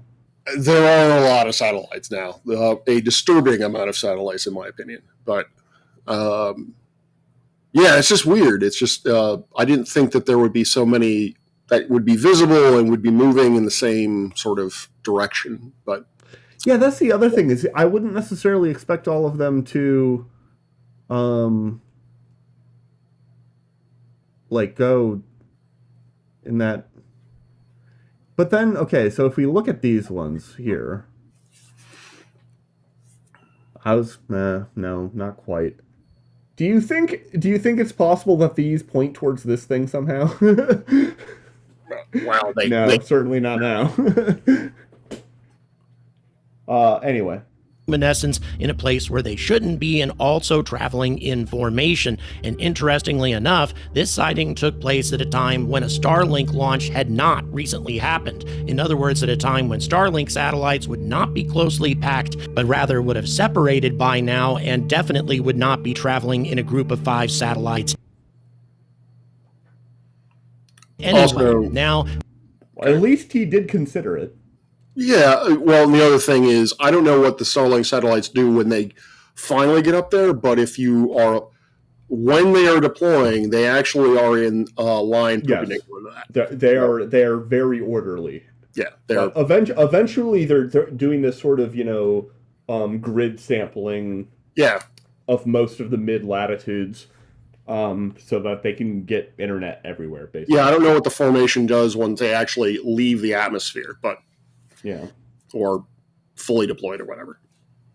what's very interesting about this sighting is on the same day, a ground observer and not amateur gonna be able to astronomer unhear also that. spotted What was that? I'm not going to be able to unhear that now. It's Patton Oswald. 5 I lights hear it. in time exposure footage, almost precisely the same lights in precisely 5 lights in time exposure footage, almost precisely the same lights in precisely the same formation, once again Oh. happening at a time when Starlink satellites would not be closely packed anymore. Right there. Those are in line, so yes, those Exposure are footage. Starlink satellites. See these 4 right here. Okay. Yeah, and they are moving in a line. I mean that one of them's gonna be because I know this goes through me and then to you and then to YouTube. So like I feel like at every stage there's probably some small loss of quality. But if we go forward, I can see come 4. on, yeah, and then they go and then they jump there. So apparently, Kip, for Precisely not the- paying attention, has now bingo. Bingo! Apparently, Here you go, bitches. yeah. Yeah. See, this is what happens, Kip, when you start paying attention. You get bingo. Yeah, I mean we're calling the words. I mean I'm not. Jillian is tonight, I think, but the same lights thank you, Jillian. You're a champion. in precisely the same formation, once again happening at a time when Starlink satellites would not be closely packed anymore. There was a launch on August 7th of 2020, but in 6 days, Starlink satellites don't remain that closely packed, and once again, not 5 of them, and there were no other 6 days isn't that long. If they dephase them intentionally, like group by group, I could imagine that they would do it. That you would still have that. Yeah, maybe. Yeah. I don't know. Yeah. Again, not aliens. Yeah, it could also. I mean, it could also be like literally anything else. that I mean, it could be. Sure, it's satellite an launches. identified flying object because it's a flying object that I can't identify. So, haha, proof. Yeah, but At the time, at Yep, least, that's a UFO, right? yeah. Or no what's a clusters of UFO 5 that satellites that would I'm the only one who can't identify it. Is it still an unidentified? Sure. That's a good question. I'm going to go with yes. Okay. Okay, but if you take somebody and then you give them a traumatic brain injury and then you show them just like a plane, just a normal plane that people are currently boarding and all of that, and you're like, and then you let them watch it take off, and you're like, okay, what is that? They're like, I don't know, but it's flying, but I can't identify it. Is that a UFO? Like, I guess for that person it is. Yeah. I'm still trying to get over why you would do traumatic brain injury to some random dude, but For the hypothetical, my man. Okay, the thing about hypotheticals is that it gives you carte blanche to just be a horrific person. Like the shit out of unsuspecting people. Yeah, it's like what Alex O'Connor does with the trolley problem. Yeah, the trolley problem. Yeah, like do you want the normal trolley problem where you got 5 then 1, or do you want a newfangled trolley problem where you've got 0 and then 1, but if you do 0, you double it and give it to the next person. Yep. And they're all babies. They're all infants. Yeah. Yes. Okay. With traumatic brain injuries. I mean, that actually makes the trolley problem a lot easier, I feel like. I suppose. on with this sighting. Instead, we must conclude that this was a sighting of artificial objects that do not match with anything manufactured by humans. And while we're talking about space and potential extraterrestrial That's the connective tissue you are not providing, dude. That's the missing link. It is unidentified. And it's not identified, or you can't explain it through technology that we are aware of. Yet, I'm not a conspiracy theorist, but I will admit there are national secrets. But we have technology that we don't advertise. Yeah, so yes. I mean, a lot of UFOs have been secret military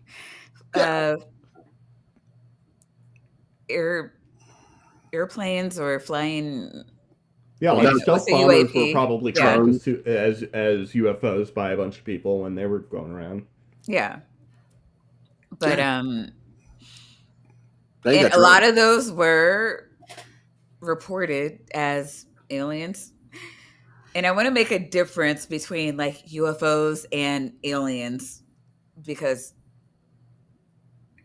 see, UFOs and then UAPs, unidentified alien phenomenon. So that's your distinction. Okay. There you go. Yeah. There you go. These are UFOs. These are not been proven like a lot of people. We do understand that when people are saying UFOs, they mean aliens. Yeah. Right. So I'm just saying. I want to start a new meaning of UAP for unidentified awesome physics. That would be fun. I'm not sure if that's getting off the ground, but good luck with that. I can make fetch happen. Does it involve being naked? That's how I make fetch happen. I mean, yeah. Because you have to be aroused in order to discuss physics, if I remember correctly. Oh, no. BTF Wayne is just like, that's just not happening. All right. I mean, I like awesome instead of Ariel, but UFOs, we need to talk about another UFO sighting, or rather two. Physics is hard, okay? That took place orbiting Mars. Huge cigar-shaped objects, not too dissimilar from a Muamua. That is what Leo says, yeah. Were photographed by the Soviet Union and the United States. The Soviets photographed something resembling a cylindrical or cigar-shaped craft. That is not cylindrical or cigar-shaped. Unless they are looking down the barrel of the thing. Yeah, but then you don't know that with this picture. Like, exactly. if you wouldn't use this picture, you would use several pictures. That's what you want to do. Is you want to get it like tumbling, and you want to get like a few from different angles. Give me a light curve. I can do with a light curve, but that too. This, but okay. if you have this, you can do a lot better than a light curve, right? Yeah. Oh yeah. I mean, if you can actually image the fucking thing, then Apostate sisters. I mean, if for $5, the apostate sisters say, "Here's some seed money for physics is hard." I see what you did there, apostate. If you want a private show, like reach out on Discord. I'm just saying. You've seen our clip on physics is hard, haven't you? I don't think I have. Oh, wait. It's the one about it's the one where Leo is proposing it, and now it's. I saw that you striptease for money. Oh, okay. Well, I saw that. No coworkers are watching right now. Just off in their own world, jacking each other off. I knew what I was signing up for when the chat said bring on Leo. OnlyFans is what I'm saying. Only physics? That works. Observer exists. I think we'd actually probably make just teaching physics naked and erect in front of a camera. Not touching each other, just full butt ass naked. Fully stiff. Bucket naked. Going over incline. In the nude. Someone help me. Dude, like actually though, that could be hilarious. I actually think we'd probably make some money. Okay. Mine's literally going to like help me. I don't know how I got here. Is there a door or a black hole? Wait, twice. Fuck's sake. MIT doesn't give their lectures in black hole thermodynamics completely naked and fully erect. We do things differently here. At only physics. The world may be self-supervised. Stimulating your mind. I'm going to need upgrade to vodka because this wine is just Andrew's reading your mind there, Maya. We're looping. Please, Rogue Black Hole 2024. That's what I'm voting for. Rogue Black Hole, asteroid, something. Impending lightning bolt. I'll take anything.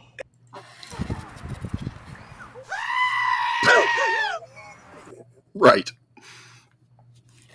Okay. Yeah. Is that an OnlyFans? Yeah, Leo's decided that we're going to change it to only because they are. I have no part in this. Well, there is a problem with you doing it, just from a biological standpoint. I am. Yeah, I don't have all the equipment parts. Yeah. So you know what, Jester? This is why Jester's my friend. Therapy. Well, Vandy appreciates the apostate sisters greatly, and I appreciate Jester greatly. Thank you both. You could flip it on its head and grift naked or fully erect. Stephen Young doesn't do that. Not that I know of. Leo, are you still here? Do you want to do a? We can do two OnlyFans. One where it's like the normal stuff, and another one where the only difference is that we're wearing really comic mustaches, where we grift hardcore. I like how you refer to teaching physics naked and erect as the normal stuff. Yeah, well, I mean, physics is hard. Okay. It's true. And stimulating. 89, one of the last photographs that the Phobos 2 probe managed to take before it mysteriously malfunctioned in the immediate aftermath of taking these photos and crashed into the surface of the red planet. Well, I mean, if it was, the crash would explain the malfunction. Yeah. But maybe the malfunction is supposed to explain the crash, which I would probably think so. The Soviet Union, I don't think, is known for their transparency when it comes to the precise mechanism of failure of their satellites necessarily. Oh no, they I had an astronomer, I had a grad professor who I'm pretty sure was there at the beginning of the universe with a stopwatch. And one of the things that he really liked doing was to show us on a reel-to-reel projector films or little snippets talking about how the Soviet Union screwed up planetary missions. It literally put a smile on his face. Yes, but do we have as many details as we would have if there was full transparency, or was there really quite a lot of transparency? Well, it might be that we were able to see them crashing into Mars or not hitting Mars in a lot of cases. Yes, that doesn't necessarily explain like the precise, detailed failure mode. Fair. I will say though that of all of the different, groups of Soviet society, especially at the later end, the scientist ones were scientists really just want to understand the world better, and like, yeah, we want to get credit for stuff, but like, we would be down to like share some information if it's not going to get us gulagged. Yeah, true. I'm starting to develop a theory that the reason why the Soviet space program kind of crashed and burned is because they didn't do it right. They didn't do it naked and fully erect. So yeah. These are facts. Yes. By the way, the story was related to the public in the early 1990s by a decorated Soviet test pilot. Her name was Marina Popovich. We're not talking about ufologists here. We're not talking about people who have made their careers studying UFOs. We're talking about respected military personnel who are making these claims. And incidentally, this wasn't the... Dude, you didn't have to tell me it was the 90s. I could see from the hair. Yeah, right? Right. Well, I mean, it could be late 80s, right? Good. Yeah. But it's not late 90s. It could be late 90s. I mean, I don't know. But she does have shoulder pads. I think the other woman has shoulder pads too, so. Fair. yeah. I was going to say, though, I feel like Mark Reed and DeFreak are like doing a showdown in the chat, and I would totally watch a debate between those two. I would watch a debate between DeFreak and anyone. I actually instigated one on a Bar's channel a couple of months ago. It was fucking epic. Who is advocating for naked welding? Because that person is a sadist or a masochist. Yeah, that person is seriously masochist. I don't actually drink Clorox on this channel, so yeah. Good. That's bad. Yeah, and unlike what certain show. Presidents like to say, drinking He bleach never is said bad for drink you. it, Maya. It does not cure COVID. Drinking it, injecting it. Yeah, none of that. But we do have a super chat here. And Oh, yeah. for sure, said, Stephen Hawking, if aliens exist and visit us, I think the results will look similar to Columbus reached America, which was not so good for the natives, and we must stop contacting them. Thoughts on this? So I have thoughts. The gentleman, would either of you like to share your thoughts? You first. So I've heard the first part of that quote. I didn't hear that he said that we shouldn't stop contacting them. I also don't remember that.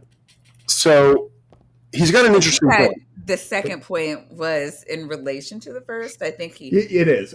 Yeah. The core of this point is that it will look similar to this, and that didn't look good. Yeah, I didn't think that Hawking was actually advocating for us to stop contacting them, but it's impossible. It can't. We're not. How do you enforce that? You can't. Well, that's true. Well, I mean, you say it out loud. Apparently, bad people, bad people. SETI. Well, they're not getting funding anyway, so they're not going to get anything. But it's he's got a point. Like, I think it's a valid point that because to me, when I hear that quote, what I'm hearing is disease.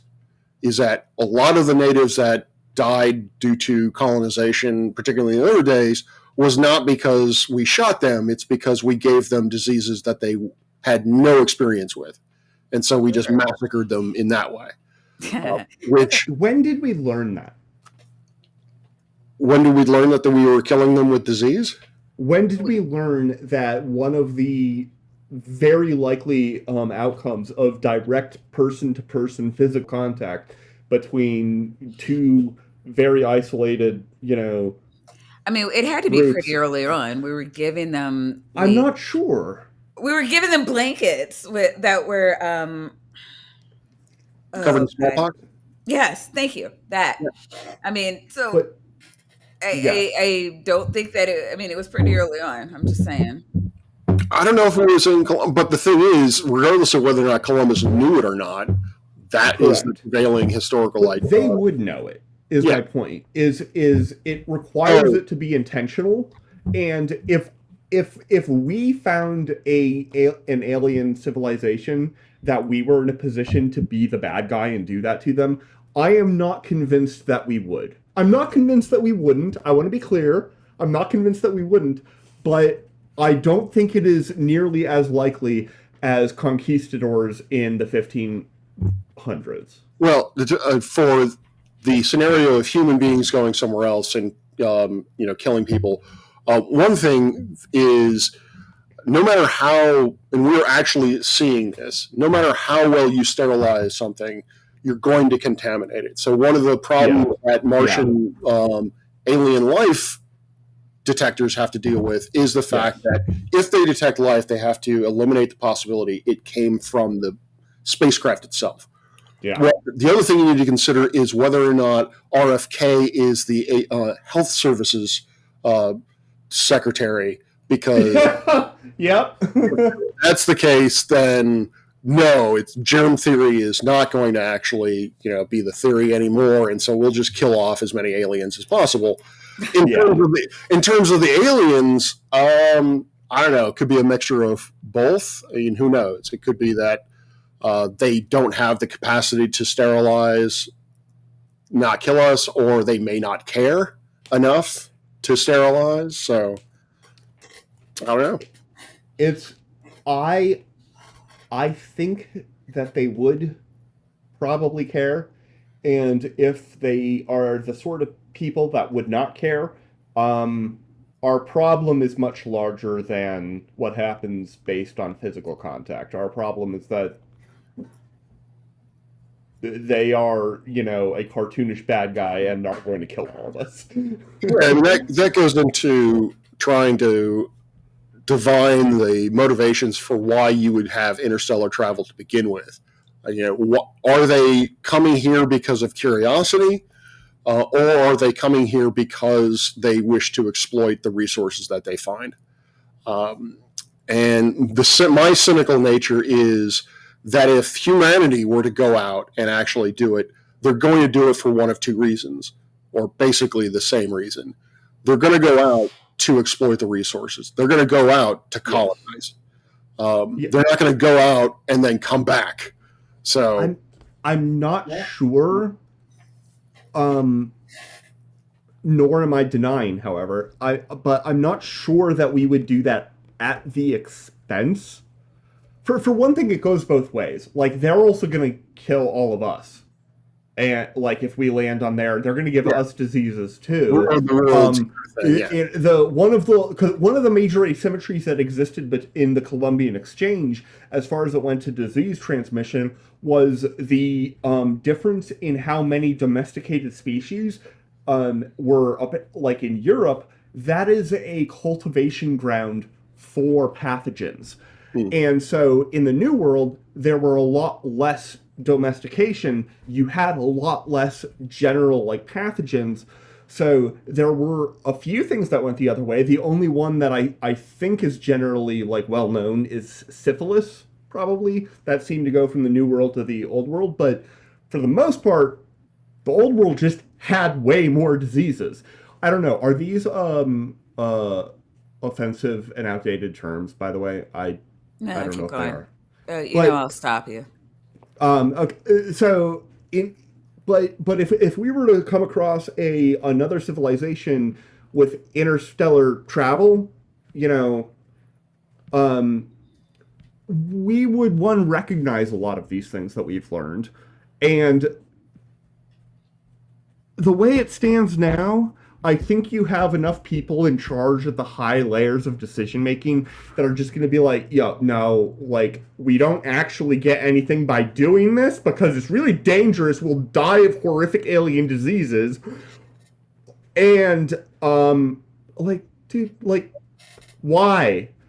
Like, So, I mean, there are a lot of variables that are involved, obviously, and yes. the problem is, again, I used to be fairly optimistic about this sort of thing. I'm not anymore.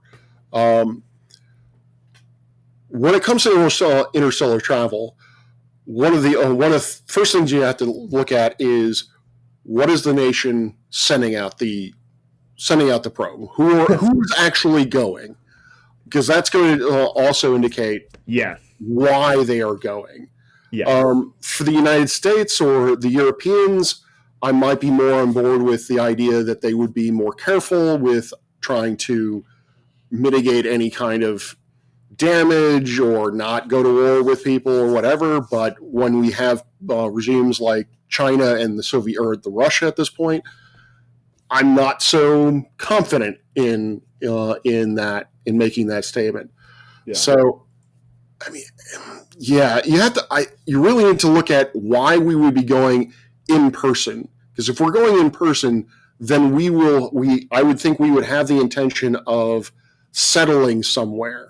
Yeah, we also it also what's unsaid here is the entire conversation about what technology class we're talking about. Because if we're going the old school route of accelerating slowly up to C and then decelerate and then going halfway and turning around and decelerating, that introduces a time scale that is completely changes the picture compared to if you are able to cut out that distance of travel and just go from here to there. We have no technology remotely capable of ever doing that right now. Well, ish. So you could have generational ships. Basically, the idea that you send out something that's just a giant tin can that can support, enough life to supply nutrients to the crew, and then they just get really bored, have a lot of sex, have a lot of kids, rinse, repeat. But what gets me is at some point, one of those generations is going to learn in school, we're here because of why? Yeah. Because some guys who are now long dead decided to send us to this other planet for reasons that we no longer consider to be useful. It introduces a whole ton of psychological and sociological considerations that do not exist if you're able to just do a wormhole thing. Yeah. I don't know. I'd be a little pissed if, I woke up, I was born in a tin can and went like, okay. Yeah. I'm stuck in this thing until I find solid ground. I would be motivated for solid ground. I don't know. I might be motivated enough to shoot some people. Yeah. To cut a bitch, Yeah, no, that is like. Well, you're a human. Apparently, it doesn't take much to motivate us to cut a bitch. Getting oppressed by fundamental physics, due to the location of your birth, is a pretty great way to motivate somebody to cut a bitch.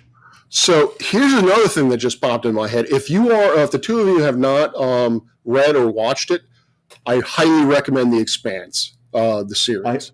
I've done neither yet. Oh, you need to. I know. The reason why it brings to my head is because in the series, a ship is built for that reason. A generational ship is built for that reason. And who built them? The Mormons. The Church of Latter-day Saints built the ship to go. So that brings in the question of, imagine packing a generational ship full of Greg Locks and Ken Hovins or Charlie Kirk. Granted, I would really like Charlie Kirk to leave the Earth, but imagine the generations of those people finding an alien planet. Yeah, that's true. So that's true. Shit. That's absolutely true. Oh man, that sounds awful. So yeah. Just putting that in your head that, and the other thing is it could happen in reverse. Imagine if the aliens who contacted us were a whole bunch of Charlie Kirks or Jordan Petersons. Oh my God, I've been watching multiple videos about Jordan Peterson. Why? I was watching the one that Alex O'Connor did. Okay. And then earlier today I was watching the one that Matt Dillahunty did about the same video. You're talking about Jordan Peterson versus 20 atheists? Yeah, 25 atheists versus 1 Christian, where Jordan Peterson is ostensibly the fucking Christian, and yet somebody asks him, "You're a Christian, right?" And he's like, "Well, that's often debate," and never says, "Yeah." Why do you know the name of the event, you absolute chode? From what I understood, that pissed off a lot of the participants. Yes. That's what should have. But if no, I mean, the title... yeah. Like, no, if you talk to Danny, he'll tell you all the atheists got an email saying, "Would you like to debate a Christian?"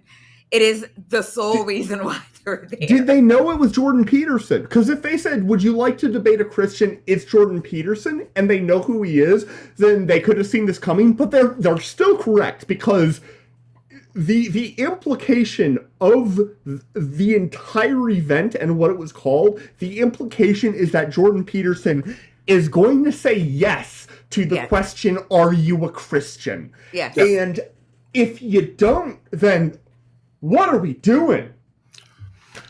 That was the question. Yeah, that was the question. When I heard that he would not say yes to that question, I was flabbergasted. I'm like, really? Like, how deranged has this man become that he won't even self-identify as a Christian anymore? Like, well, I'm not I don't know that he ever did. Yeah, which is why it was more. I was actually confused going into it that they like.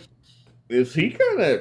I heard, okay, before I watched it, I heard that they had to change it from Christian to Jordan Peterson, and that confused me. Just hearing about that confused me, because I'm like, when did Peterson ever admit to being a Christian? I've heard him a lot of times just dodge the issue of what he actually was spiritually. So I was like, I'm not. Yeah. Why, if you're looking for Christians, why is he your go-to at all? Why is he on the short list? Yeah. I guess maybe that's my misunderstanding. Maybe I've never heard him self-identify as that, because when he first came on the scene, or I became aware of him, a lot of the nonsense that he spouted was evangelical Christian dogma. Yeah. So he spouts a lot. No, I'm not saying he doesn't spout a lot of nonsense. He spouts it from a very not a very unique perspective, but like you give him 10 minutes and it's a pretty unique attitude about it. He knows that a lot of his audience. Stuff. Yeah, a lot of his audience, probably most of his audience is Christian. A lot of young evangelicals looking for direction and guidance. And, he is, he's had an interesting turn in the past couple of years where he's more than a couple, I mean, not two. You know what I mean? Stop being so pedantic. God damn it. But like where he's like really getting up to the edge. Like, nope, I'm not in there. I believe everything you guys believe, but I'm not one of you. Like, it's just, it's kind of, it's nuts. It's really nuts to watch. But yeah, I mean, he wants to take on the perception of being a Christian without claiming the Christianity. It's weird. But I've seen that sort of behavior before with other conspiracy theorists, particularly, again, I keep bringing up flat earth, apologies, but there will be people who are flat earthers who won't identify as a flat earther because I think they feel that puts some sort of stigma on them. They're not wrong. As if what they say isn't the reason why we think they're batshit. Right. But no, it absolutely is. If you identify as a flat earther, you will experience stigma. The reason you will experience stigma is because people will think that you will agree with statements like The Earth is It's flat. flat. Yeah. Like tomato, it's not a problem. Like it's okay to think that opinions are bad. If your opinion is that it's totally all right if I just treat all women like they owe me sex constantly, your opinion is bad. It's a bad opinion. You're an incel. But I've never seen a prominent person pull that tactic before, of espousing the beliefs of a certain people and then not identify as that person or as that type of person. So I've only seen that among like hardcore conspiracy theorists, because they don't want to. They also don't want to say, you say the Earth is flat. No, I've never said that. I'm not a flat earther. So they can then get out of the conversation by saying, I've never made a positive claim. So I'm wondering if Jordan Peterson is going down that route of, trying, if you claim that he says something because he's a Christian, he can be like, I never said that because I'm not a Christian. So it seemed to be, it seemed to be the direction he was trying to take that debate or whatever. But, Danny was the only one that called him on it. Okay. Which I didn't watch it because it's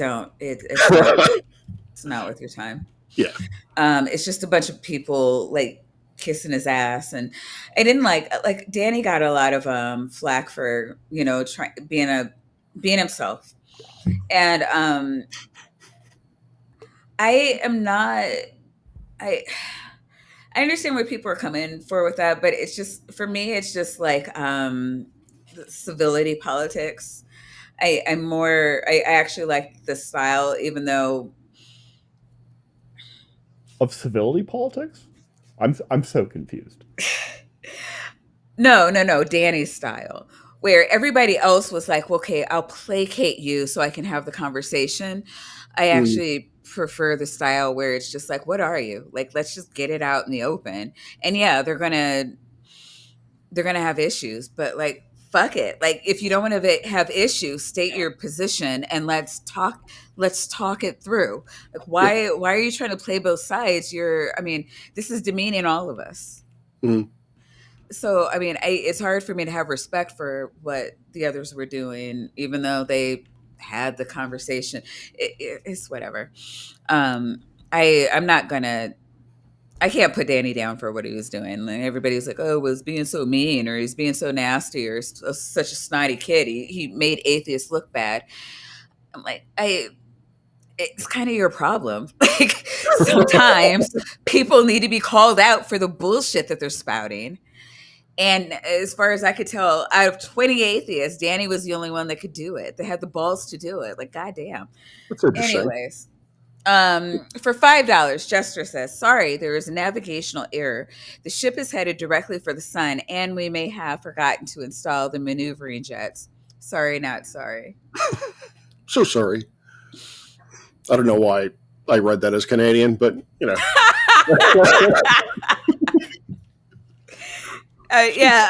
because as Americans, we don't really do it anymore. Why not?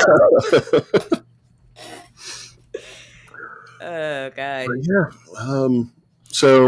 Oh, yeah, and I meant to say earlier, you're Christian, right? Not that I want to bring this up anyways.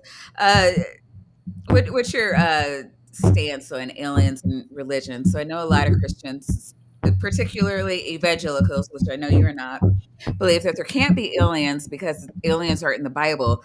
And if it's not in the Bible, then are you drumming your fingers on your mic? Oh, sorry. I'm fiddling with something. I constantly need to fiddle, so I'm just... Oh, yeah, I'm fiddling. Well, that's why I'm rotating in my chair right now. ADHD. Yeah. But yeah, okay. So, what do you call it? We have, we can't have aliens because they're not in the Bible, and therefore we can't believe in them, or, we don't know. I don't know. What is your stance on that? Can we believe in aliens? And if so, has Jesus visited them? That's a good question. So I believe that any sort of life that has a soul is God's creation. Well, I mean, I believe everything is God's creation, but anything with a soul is going to, hopefully will have been taught somehow to live a Christ-like life. I think that message is universal across all people or all aliens. So just because someone is an alien does not make them not God's creation, and so not worthy of love or what have you. So the two aspects I've heard from this, from evangelicals, is that A, they don't exist. I don't buy that logic because, I don't take the Bible literally, so I reject the idea that that the only intelligent, the only beings with a soul are men and women, human men and women, or that the other take is that they're satanic, that any aliens that we do encounter are going to be evil because they are of the devil. I also reject that entirely. I haven't really thought about it, honestly. I really haven't thought about it too terribly much in terms of that. What I have thought about is I want to find the main reason why I want alien life to be found is to watch humanity go apeshit in the sense of particularly religious thought, of trying to figure out what that actually means. And so I want to, in a kind of a morbid train wreck sort of way, is I want to watch the evangelicals do mental gymnastics while eating popcorn. And when I say evangelicals, I mean any religious evangelical, Christians, Muslims, what have you. I just want to watch that sort of realization. I suspect at first they will do what flat earthers do and just simply deny that any proof that we give them of alien life is just going to be denial. That didn't happen. Even if they do show up at the Pentagon and start probing Joint Chiefs, they're going to basically just say it's fake or actors or what have you. But that is an interesting question, though, whether or not Jesus visited them. I would think that the answer to that question has to be yes, but I don't know. I don't know. Okay. So yeah.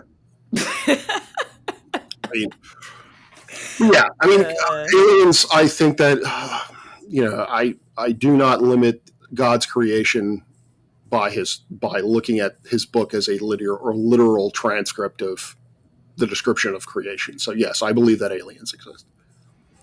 Sorry about that. I No, that's quite was right. just watching the Are aliens chat saved? I was just going to ask: do you think aliens, the story of Jesus in particular, as we know it, is remotely relevant to them, or do they have their own? I would think that they would have to have their own, because Jesus was otherwise, they're asked to believe something completely without evidence. Yeah, Jesus is the fulfillment of the prophecy of the Old Testament, and so in order for it to make sense to the aliens would have had to go through the same spiritual journey that the Jews did in the Old Testament, which would be weird if that were the case. So, but I do think that there will be similar themes of basically ridding oneself of old laws, and the power of redemption is now given to the people, that sort of thing. So I think redemption would still be a huge part of alien Christianity, as it were. So, but that is an interesting thing to think about. That is an interesting. It is. No, I like it. I like asking that question to see what different people think about it. I think from non-Abrahamic faith. Certainly, they think that they have their own experience with God, and it doesn't have to look like ours. And da da da da da. Generally, Christians tend to have something similar to what you say, but it's kind of my own personal experiment. I like asking the question. No, it's a good question. I appreciate it. Thank you. And Vandalia has been a cultist for 1 month. Well, at the anti-magnetologist level, I believe he has been a tapioca weasel before. But thank you, Vandalia. I would be.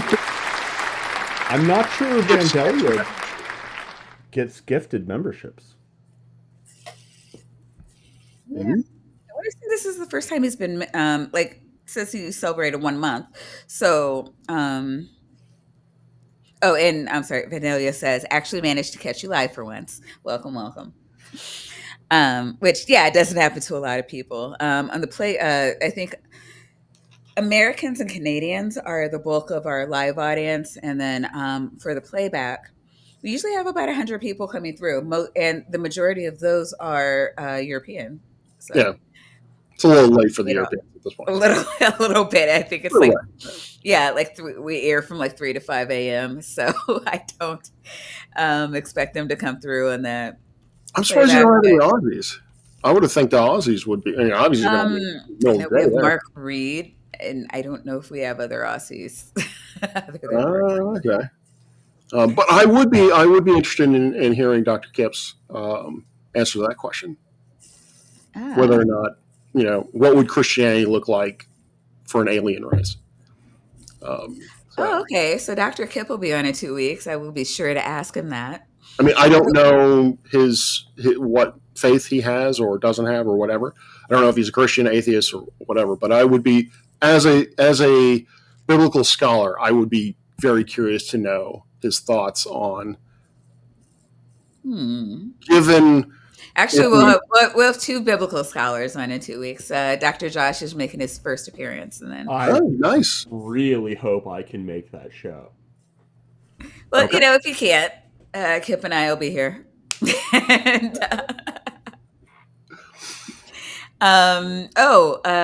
so we're getting close to the end of the show. Well, close. We are at the end of the show. You know how we love to talk forever. I can talk. I've done 5-hour live streams before, so wow. I can talk forever. I have not done that. No.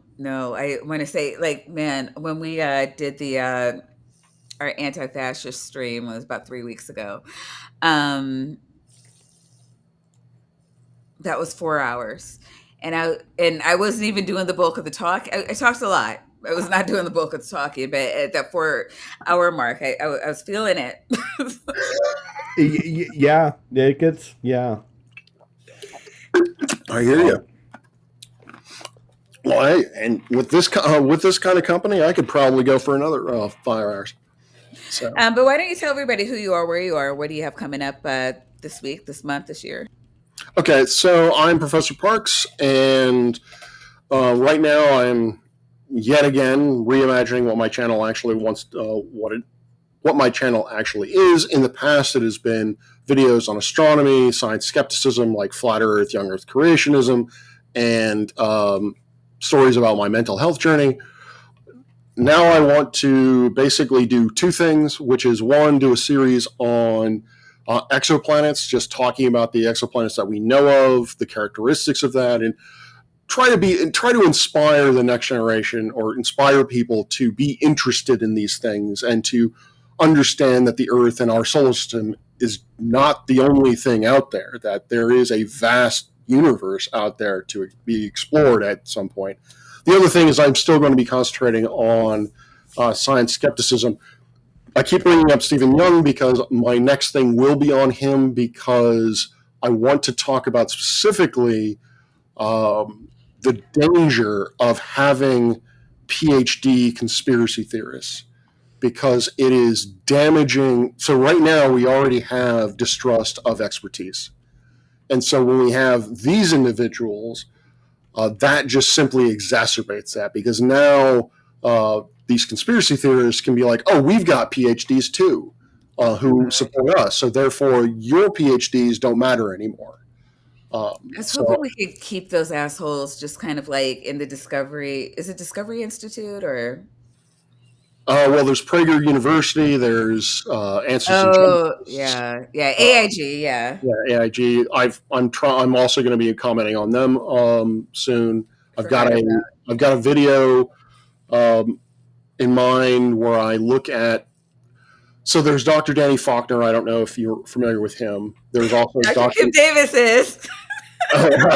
Interesting. I if the two of them have ever had a debate or talked, I would really like to watch that.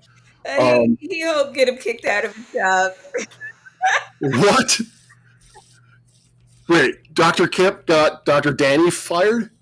Or is it David? David? Is it David?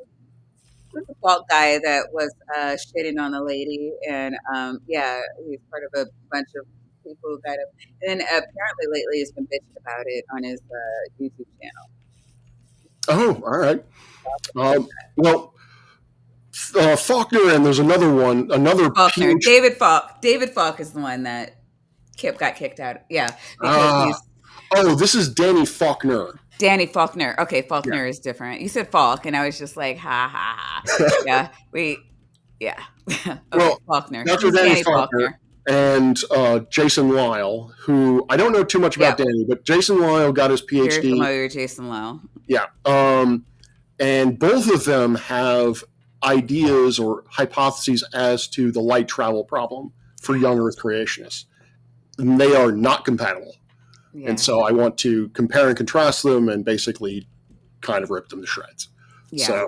That's me. Lyle is the one that thinks that you can light can be instantaneous one way and then travel at whatever the speed of light is back or something like that. Yes. So what's funny is I have a book by him that was written maybe 10 years ago, and his explanation in there was that God simply made it look old. It basically is the last Tuesdayism. So God lies to us. Yeah, but now apparently I didn't actually know about this. I got told about this by none other than Will Duffy, is that there's this idea that the speed of light is not constant. That what is constant is the two-way travel time. But the one-way travel time, so long as it's within C, so basically what Dr. Lyle is saying is that light that is traveling from us to the distant galaxy travels at C, and the light that comes back is instantaneous. There are numerous problems with this. I mean, well, I don't know. Tap, you had an interesting thought on that too, right? Sorry, I was interacting with chat. Yes, no, okay, so I have a position that if you actually get most physicists in a room and have them consider the problem, they will agree with me, but it sounds like we're agreeing with Jason Lyle. You cannot come up with an experiment, a laboratory experiment, that discriminates between that provides any measurement or even definition of a one-way speed of light. The concept is fundamentally undefined in our modern paradigms because all of them rely on having a synchronization of clocks, and every method of synchronization of clocks relies upon a convention that you adopt for the speed of light. And you can change that convention, and it has been changed, and you end up with exactly the same set of observations when you perform an experiment. Those observations mean different things, but there's no way to discriminate between the different models. Now, parsimony is a big thing in science, and once you introduce any level of that, you're going to immediately go with the convention where the one-way speed of light is half of or is the average round-trip speed. So the problem I have with this is that I look at this from a Maxwell standpoint, is that the speed of light is a scalar, or it's 1 over the square root of epsilon and and mu, or not mu, epsilon and what's this called? It is mu. Yeah, no, it's epsilon naught mu naught, right? Mu naught, yeah, epsilon naught mu naught. There is no directionality to that. There is no preferential direction to either of those two quantities. But could there be? Could you promote those to tensor-valued objects and reconstruct the entirety of Maxwell's equations in an anisotropic basis? And I would be pretty surprised if the answer was no. You wouldn't, because you don't have a reason to do it, but... I mean, possibly, and that would be beyond my level of mathematical comprehension. Me too. I'm thinking of, what I'm looking at is just from a natural state of the universe.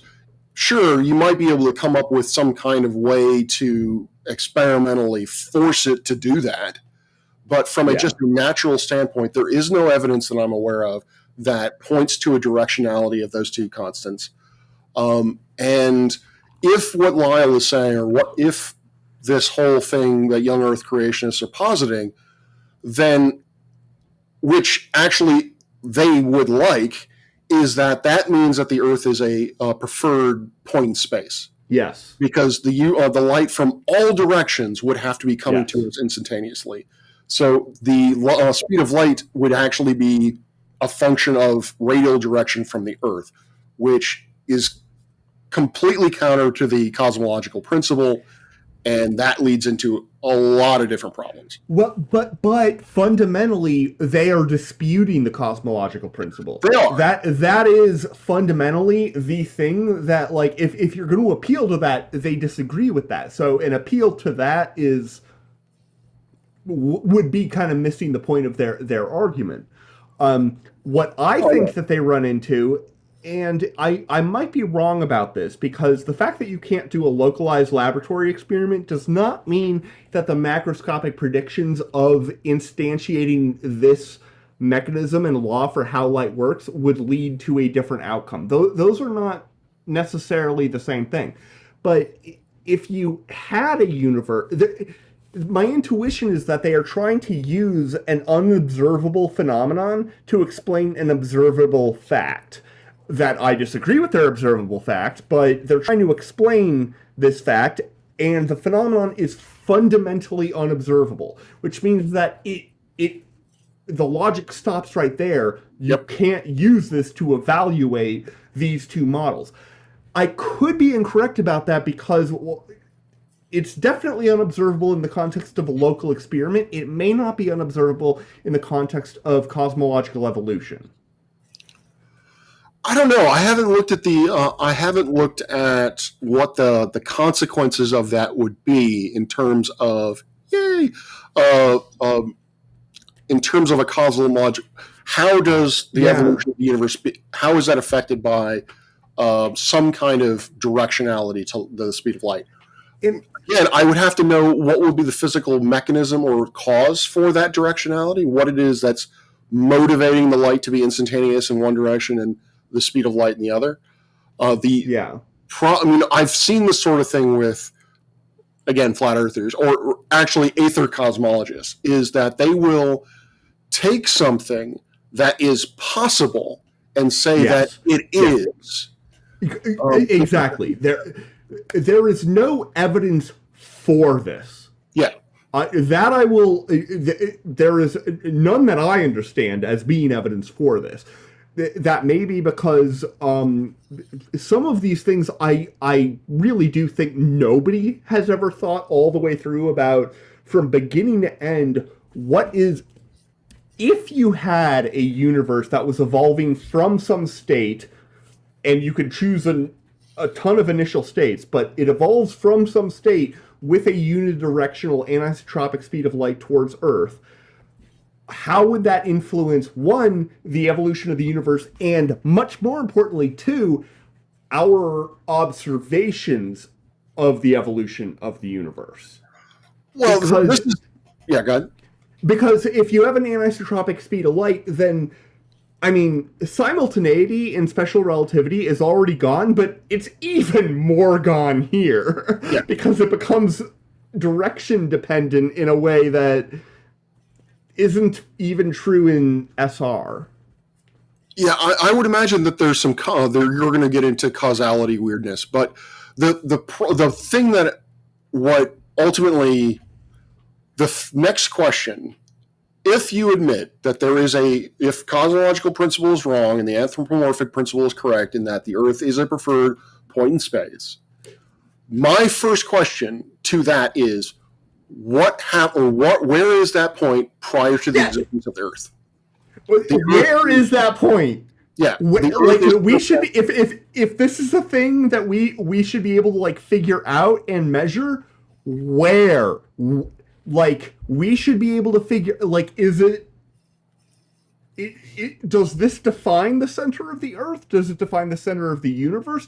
If you suddenly have a massive amount of land get shifted from one place to another, does that change the center of the universe?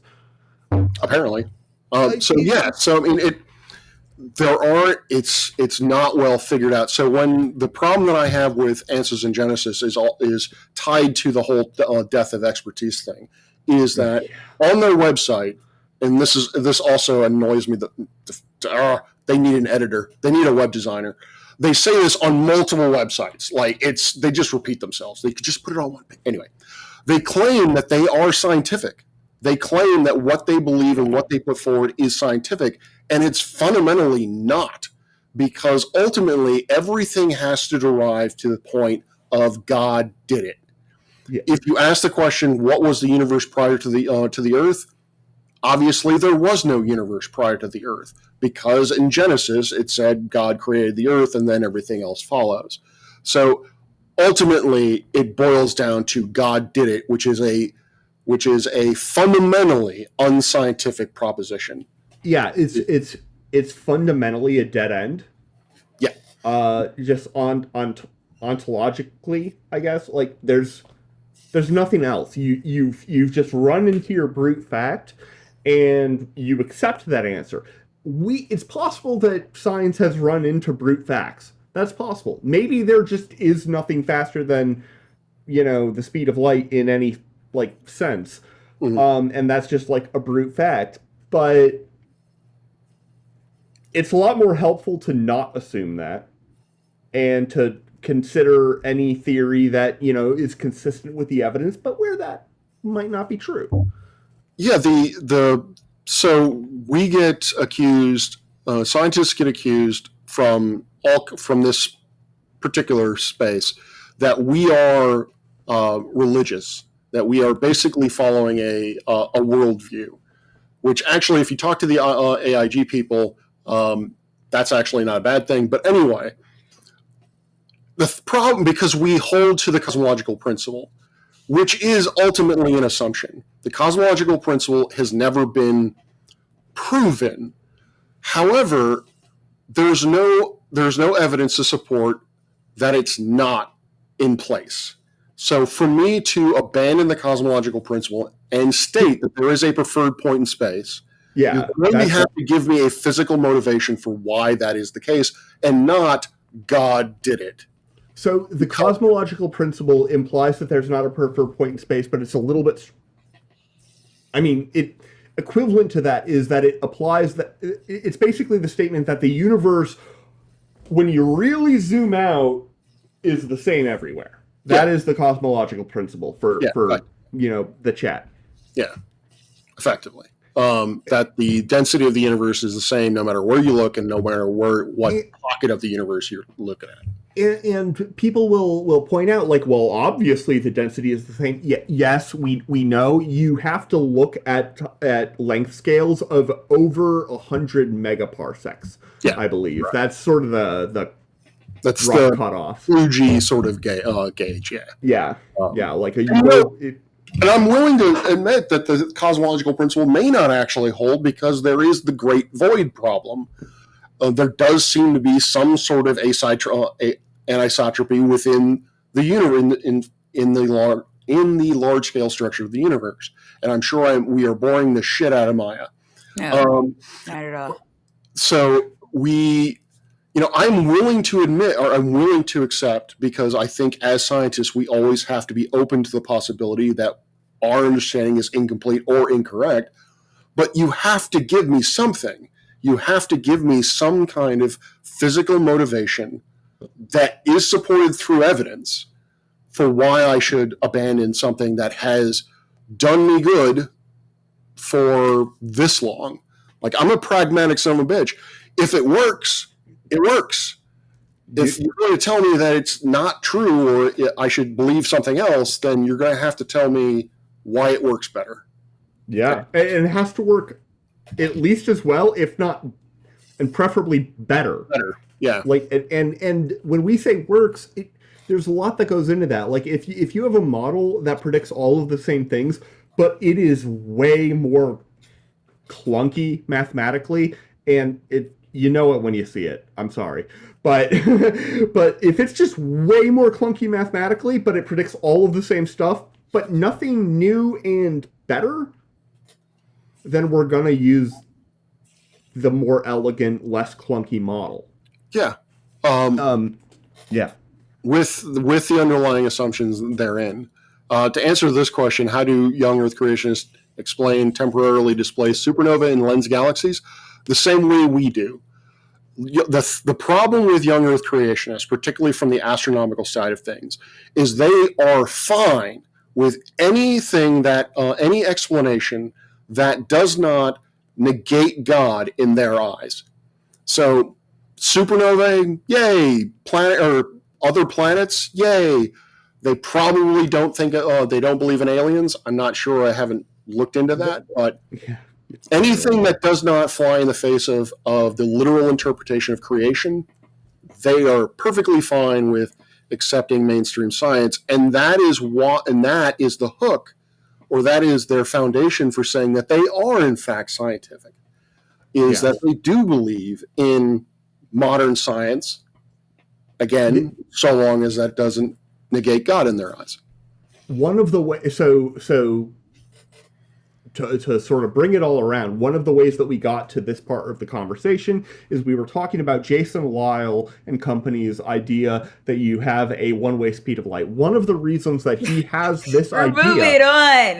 Like, at some point, we have to go to bed. God damn it.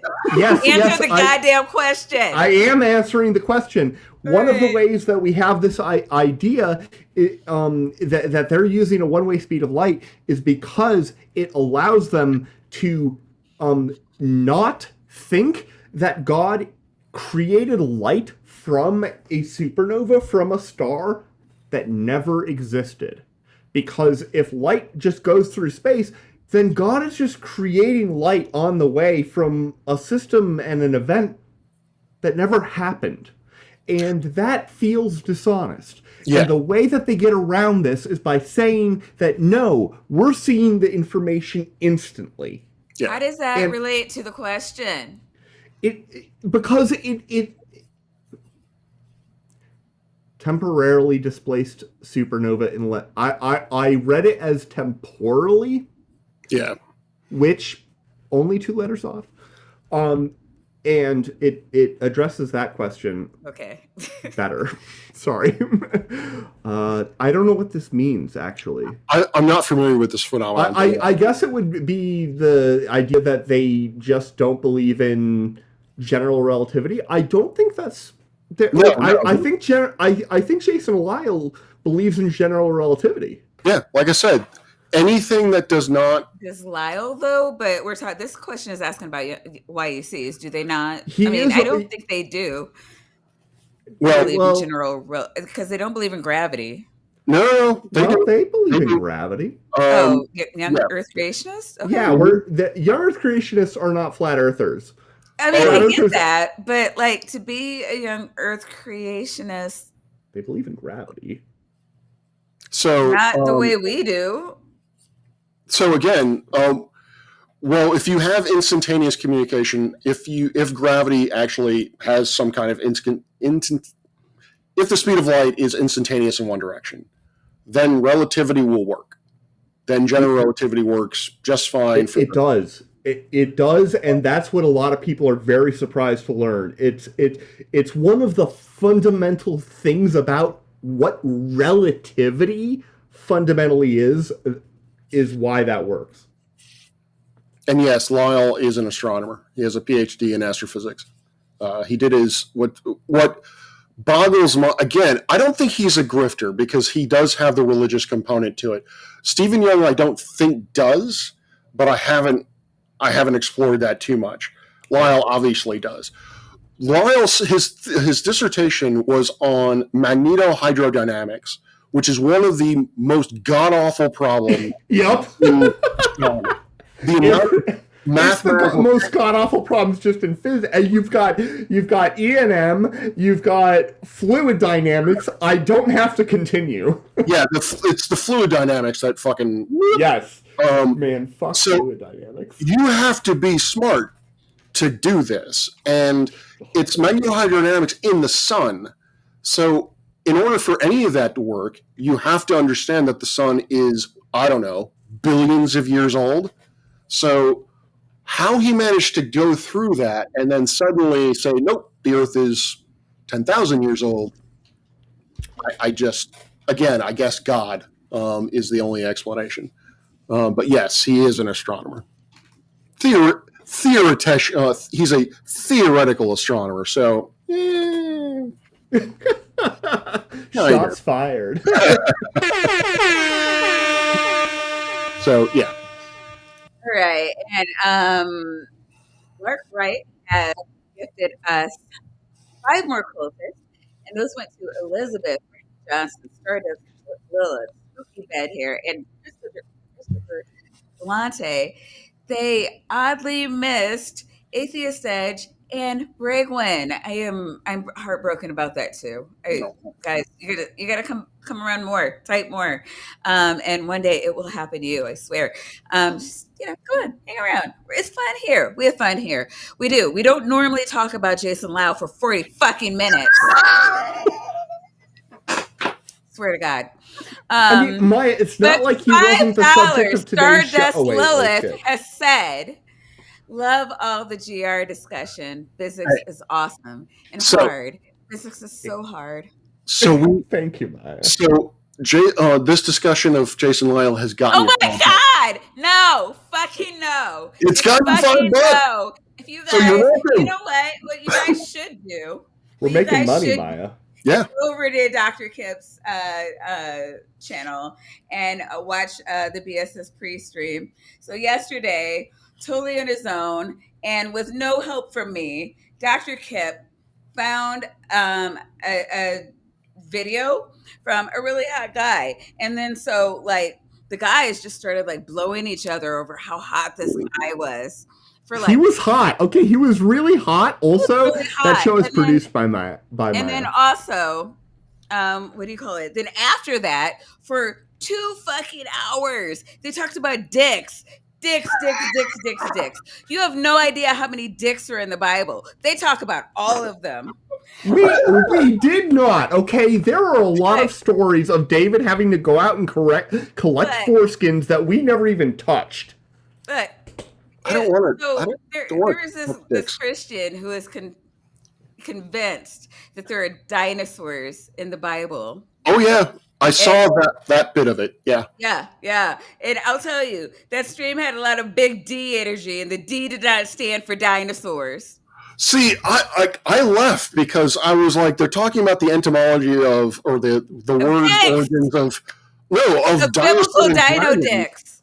It's all that they talked about for 2 hours. I left too early. Way too early. It was so much more entertaining than the last 30 minutes.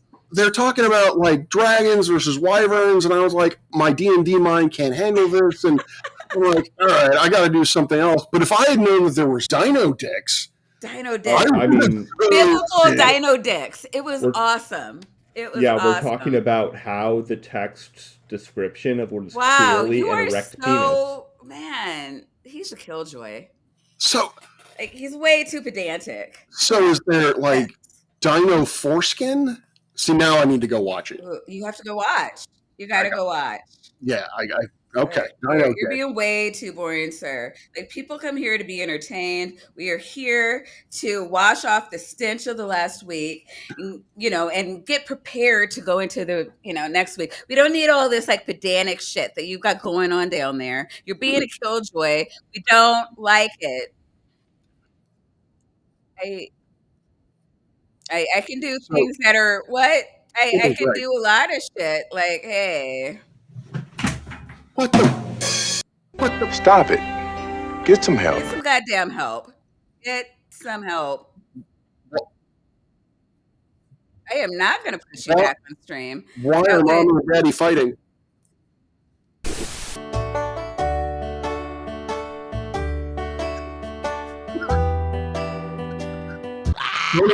I'm extreme. I like the radical views. I come from a world where men poo-poo and women and boys have vaginas and blacks can get the fuck off my train tracks. I don't need you around. Why aren't women and blacks white guys? I'm annoyed by this, and I can promise you, I'm literally a Green Beret in my mind. So I put my penis in the whole, I cannot remember if it was a she, he or they, vaginas, ass, you name it. Myth Vision's all about that. Fuck my guts publicly today. Look, I will not put this guy. You don't know how to turn a show around and make it hilarious. You are mistaken, sir. Was that the guy that was hot that you guys were talking about? Was hot? Maybe, but I just want to bring up. So he ended with a comment about fucking his guts publicly today, and just because you get stabbed in the belly button doesn't mean you're not stabbed. Okay. I said this earlier, and I'm saying it again. And I will say that I will not fuck his gut publicly. Privately, we can have a conversation. Yeah, that I'm okay with. But like I said, I'm open to that. Did you guys know that Dr. Kip Davis has never written a book? Never. He has written 0 books. 0 books. 0 books. Which is so funny to me, because I could have sworn I had a conversation with Dr. Kip Davis about all the books he's written, which, are only in like classes because they're so fucking expensive. I can't afford any of them. And how now that he doesn't have an editor, I might actually be able to afford a Dr. Kip Davis book. But much to my chagrin, Dr. Kip Davis has never written a book. Holy shit. What's up with that, Dr. Kip Davis? He has written no books. For the record, I bet, Kip, do you not have like a bound copy of your thesis, like a properly, like from a printer bound copy? Because that thing physically, what it is a book, right? That's what it is. Like physically, that's a book, and it's a dissertation, it's a thesis. I probably Andy, do you have anything coming up this week? My brother's wedding. I'm flying to Scotland. No, online. God damn it, online. No, because of that. Okay, I was giving context, woman. That is good. Perfect. All right, so next week I will be on here with Doc Dino and Hive Side, and we will be entertaining you. But we will be the Sans doctor. So That's will you be Sans dick? Oh, clearly, because he's going to be in Scotland or some shit. Oh yeah, all right. Wow. Not only does he have a published published version, but he has a published thesis as well. Holy shit. Okay. But no books. I feel like they're all published because they are all unwritten. Hey, Dan McClellan has a book, so you should you need to step up your game there, Kip. So I think he's reviewing the book. Actually, I don't know. Kip maybe. Yes, Bree, there's going to be 2 hot chicks and a dino next week. Nice. So you're just going to have to deal with that. I don't have any books either, so I can't say. Me neither. Yeah. Which I can go off for another hour, and we can talk about whether or not textbooks should actually cost money. Bye, everybody. Shit.